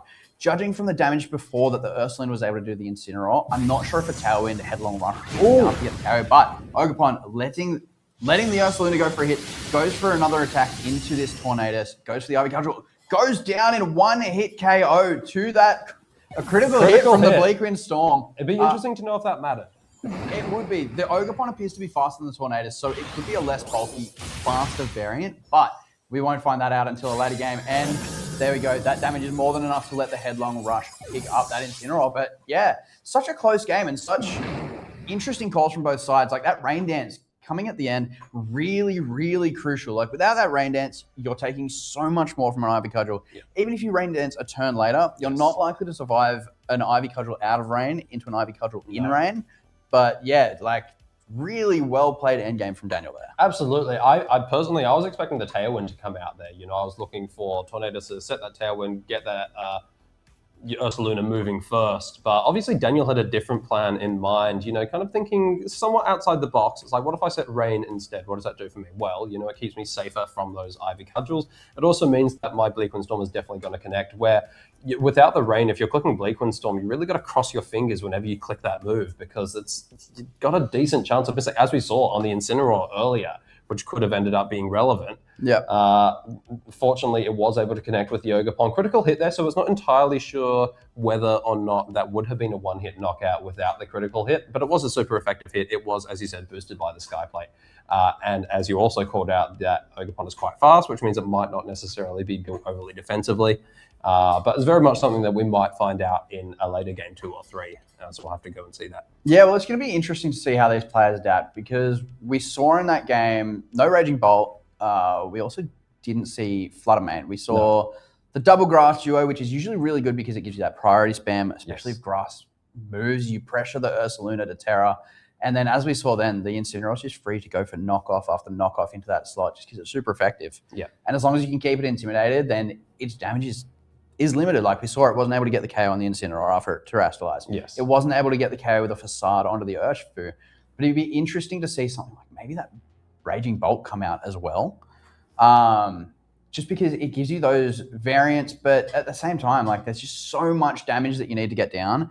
Yes. And Raging Bolt, you're incentivizing the Ursaluna not to Terra, while on one hand you incentivize it to Terra. Yes. It's a good back and forth, because this is Terra Electric Life or Raging Bolt. You can kind of put it in a pinch where, look, I'm either going to get you on the grass side, or I'm going to get you on your weaker special defense side with massive electric moves. Yeah. And it forces them to make that choice. So it's going to be interesting to see how Leo approaches this, because it kind of got to a point where the Ursaluna was around, it had its terrestrialization, and the speed control was kind of just a bit too much. If you denied the Tornadus earlier, you're not getting Rain Dance, you're not getting Tailwind, and Raging Bolt's really good at that. Yes. Yeah, for sure. Especially on the this particular variant, which does run Thunderbolt. I know a lot of Raging Bolts typically only run Dragon Pulse and Thunderclap, and again, something that's clicking Rain Dance or Tailwind that you want to be hitting with an electric type move. Thunderclap's not always the best for that, but here we go. Game 2, we are going to see a Urshifu and a Incin from Leo's side, and then Incineroar and Porygon 2 from Daniel's side. Looks like the same leads in Game 2. Yeah, so both players pretty happy with their lead, maybe thinking, oh, look, I don't necessarily need to change my lead game plan. I need to change the middle ground. I need to change a few things that I did. I kind of identify this needs to change. Yeah, once again, both players having access to Incineroar, but this time on Daniel's side, the Incineroar switching out, going into Amoonguss, that Pokemon that we missed last game, coming out, hitting the field, making sure that Incineroar, there we go, is safe from the Surging Strikes that it went down to last time. Yes, yeah, a very good switch from Daniel's side. You can see, obviously, how comfortably that Amoonguss was able to take those hits. And the added benefit is the Rocky Helmet is doing devastating damage in recoil to that Urshifu. You can see it's basically been taken down to half of its health just by clicking that move into the Amoonguss, which, on the other hand, just shrugs it off entirely. Parting shot there into the Porygon 2. It is going to allow for Incineroar to get that reposition, but I'm not sure how helpful that will be. If the Trick Room goes up here, Daniel will be in a very good spot. Yeah, he's got Spore Pressure. Like we said, there's, again, no Taunt, Flutter Mane. Rillaboom comes out, but Rillaboom, it likes to click Fake Out in this situation. It doesn't really offer a lot past that at the moment. Yes. You can maybe get a Woodhammer if Daniel decides, I want to try to get my Ursaluna in here a bit cheekily. If you land a Woodhammer on an Ursaluna on the switch in, that is absolutely amazing for you. But this Amoonguss, it's threatening Sludge Bombs. It's threatening Spores. Porygon 2, it got Parting Shotted. That's okay. That just means its special attack is at neutral now, but it's at full HP and has access to Terrestrialization. This Urshifu really doesn't want to be taking much more damage than it already has. No. There's a fake out flu that is going to stop it from getting any damage off. So it's going to flinch there. Then we're going to see Surging Strikes come out into the Amoonguss. Maybe predicting a switch there because that's it's going to be doing a lot of damage to that Urshifu with that Rocky Helmet, as we saw in the previous turn. Yeah, this Urshifu really not wanting any free switches there. Talking about the Ursaluna, we saw the fake out into the Porygon 2. We talked about the Woodhammer that could potentially come into a switching in Ursaluna, but instead, Urshifu trying to make sure, look, I'm going to get Surging Strikes on this Ursaluna if it comes in. Yes. The Ursaluna doesn't come in. The Urshifu's like, look, maybe I could have made a different decision. Maybe that's not what I wanted. Amoonguss just going for that Sludge Bomb onto the Rilla, not quite doing 50%, just getting some super effective damage down. The Urshifu isn't really doing... It's not much of a threat in this situation. So the Amoonguss doesn't need to pressure it with a Spore. There's an Incineroar in back. Like, if that comes in, that comes in. You'd rather not just have Amoonguss taking kind of a dead turn. And yeah, the Sludge Bomb going off there, Spore, calling a switch on the other way now. Again, didn't go the way that they expected it to. Didn't pay off. It's still a fantastic turn there for Daniel, going for that Terra Blast and the Urshifu just to finish it off. And then he gets that off the field pretty cleanly. Woodhammer going in, once again, seems to be predicting a switch. Either that or he just figured that's the best way to get as much damage as possible on the Amoonguss. But unfortunately, it's probably going to do more to the Rillaboom than it is to the Amoonguss with the Woodhammer recoil and with that Rocky Helmet. Yeah, this Amoonguss just putting in so much work. It's so bulky. Its type resistances are so good into this composition. And there's still an Incineroar in back as well. We saw that on lead for Daniel. It's sitting in the back. It's healthy. There are 2 physical attackers on the board right now. If you want a bit more health in your Amoonguss, you can absolutely just switch that out. Keep Ice Beaming down this Rillaboom. Even start chipping away at the Incineroar with some Terra Blasts. But the Urshifu's down. That was a big damage we saw from the last game. Now you can just kind of wear away at the Rillaboom, wear away at the Incin until you're ready to bring in some of your own heavy attackers. Yes, yeah, for sure. So it'd be interesting. There are only a couple of turns of Trick Room left. It'd be interesting to see whether or not Daniel does decide to try to capitalize on bringing in something like the Ursaluna to make best use of that Trick Room as they can. But there is the Terrestrialization coming in from Leo's side onto the Rillaboom.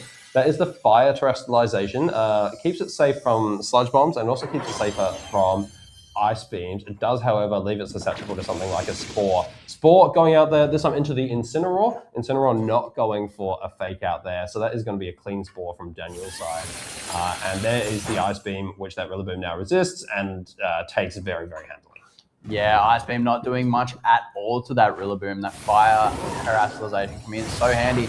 But honestly, the Ice Beam doesn't need to be doing much as long as that Woodhammer keeps going into that Rocky Helmet. This Rillaboom is slowly taking itself out, convinced that something is coming in for this Amoonguss. But at the same time, this Amoonguss is just putting on so much pressure. You really have to be targeting into it. We saw the Urshifu.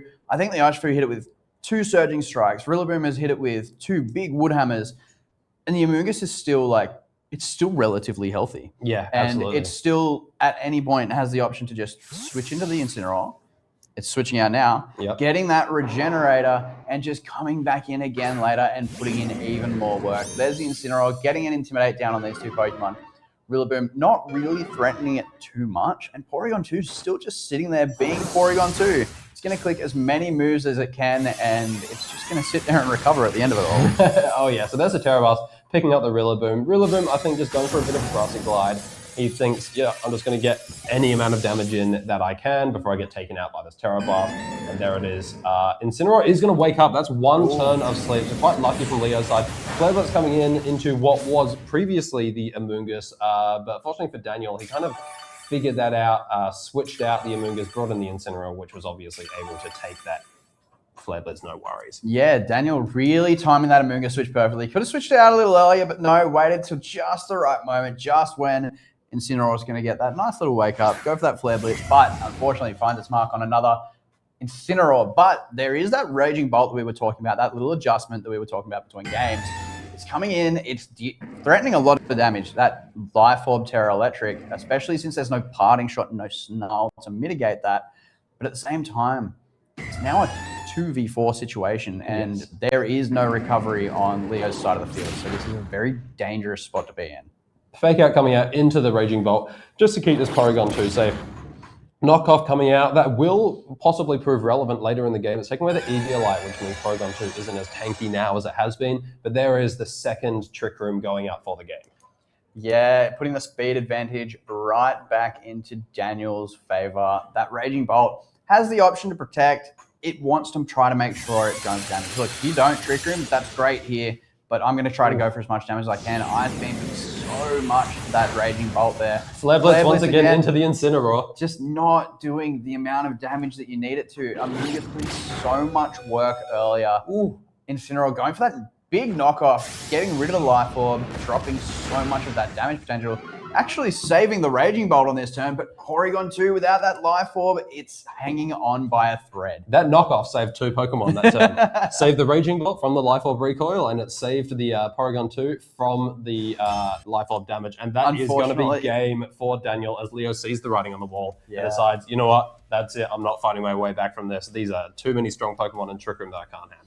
Yeah, no, unfortunately, that knockoff was enough to save 2 Pokemon, but just wasn't enough to save Leo's set here. So that will be Daniel Queck moving on to phase 2. Unfortunately, Leo came so close, put up such a strong fight, but just won't be moving on today. But he came to 5-2. He played his winning in, and he came so close to making it. And I'm sure in future events, we'll definitely be seeing him up there again. Absolutely. I think Leo's misfortune, I guess you'd say, in that game was he kept making hard reads on switches that never happened.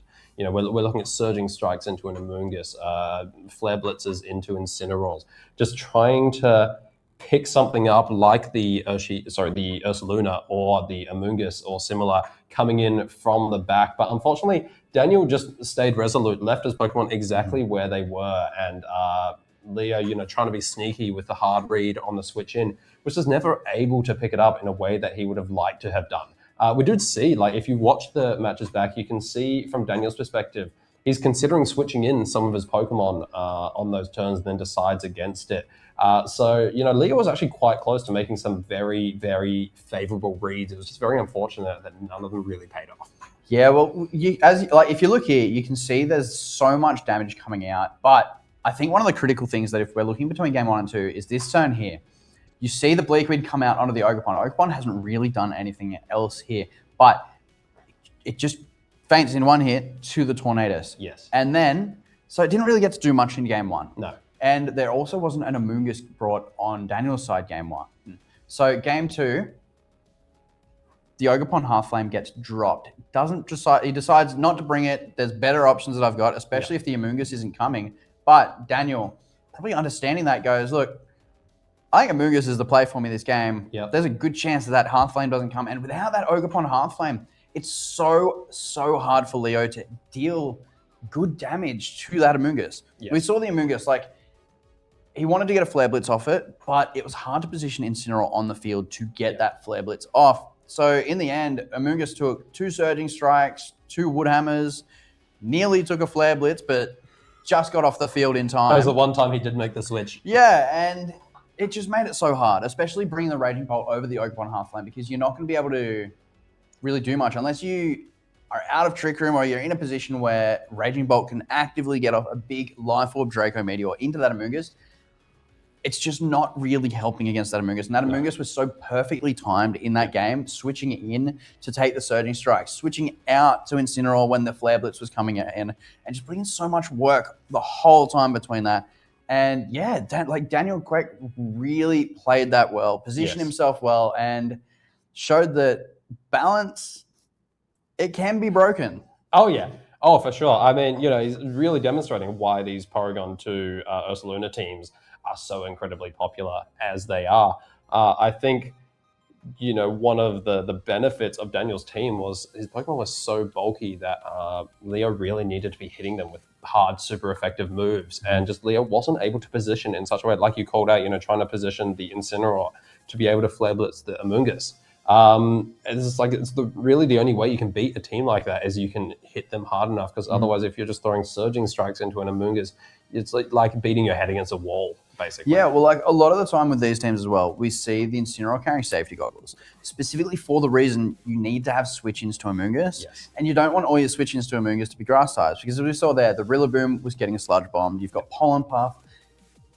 you don't want your switch-ins to Amoonguss and your safe Pokemon for Amoonguss to just be grass types because you can take a Spore, you can't take a Sludge Bomb. Yes. You're not dealing much damage back. Yeah. You want your Pokemon to be able to check it and actually answer it as well. Yes. So Incineroar with Safety Goggles, having that Flare Blitz, having that knockoff, actually gives you the pressure to go back into Amoonguss while giving yourself a safe switch in when Amoonguss is otherwise just free to spore everything on your team. Yeah, absolutely. Especially once the Trick Room's up. People always talk about these Trick Room teams. They talk about things like the Ursaluna, that once the Trick Room gets up, it's able to start swinging first with those big facades, those big headlong rushes, those big earthquakes. But people forget that Amoonguss is one of the top threats in a Trick Room. Like, it is one of the slowest Pokemon in the game. And being able to get a Spore off, it's not quite the same as dealing enough damage to get a one-hit knockout, but it's very similar in a lot of ways. And sometimes it can be more devastating. If I've got a Pokemon there and it gets put to sleep, sometimes I would have preferred it be knocked out so I can cleanly bring something in to replace it and then answer what my opponent is doing. But if it goes to sleep, it's just dead weight basically on my side of the field, and it's devastating. There's a reason that Spore is such a powerful move, and that it's kept by Pokemon when they design their games. It's kept under lock and key basically. They give it to a fast Pokemon in the form of a Toedscruel, and it was so strong they had to give it an ability that it went last. Yeah. Because that's the power of a fast Spore. So if you're able to get that Trick Room up and then get that Amoonguss position where it's able to start firing them off, your opponent's going to be in a lot of trouble. Yeah, 100%. And like looking at that game as well, that whole set actually, game one, we really saw Ursaluna shine. We saw it trying to deal as much damage as we can. We saw why it's such an offensive powerhouse, why it works in Tailwind, it works in Trick Room. It just does so much damage, and it's so bulky that it's happy to stick around and do what it does. But in that game too, where was the Ursaluna? We saw Incineroar, we saw Porygon 2, and we saw Amoonguss. Those three, this defensive core, this supportive core, was what it took to dismantle one of these big balance teams. Yes. And that's what happens a lot of the time when these balance teams they're dropping Follow Me, and they have to choose between what they're bringing. Picking up that double grass type with Amoonguss, that's cool. Amoonguss, it's got that poison typing. It helps into other poison types. It's good into other Amoonguss.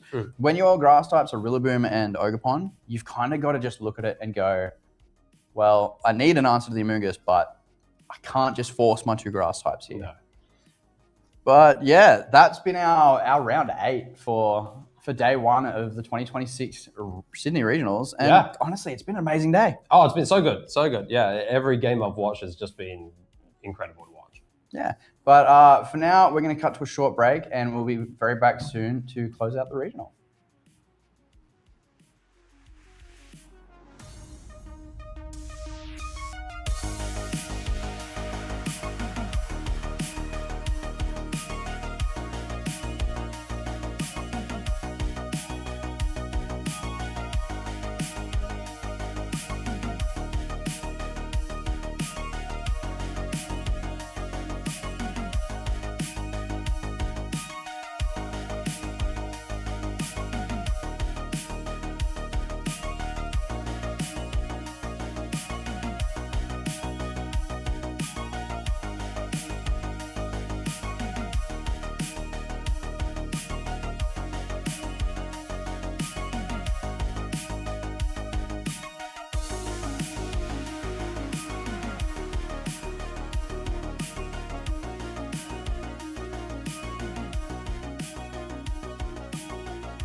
Thanks for joining us again, trainers. That brings us to the end of our day one of the 2026 Sydney Regional Championships. But watch this space, because we will be back tomorrow with day two to bring you stage 2 and then top cut and then finals.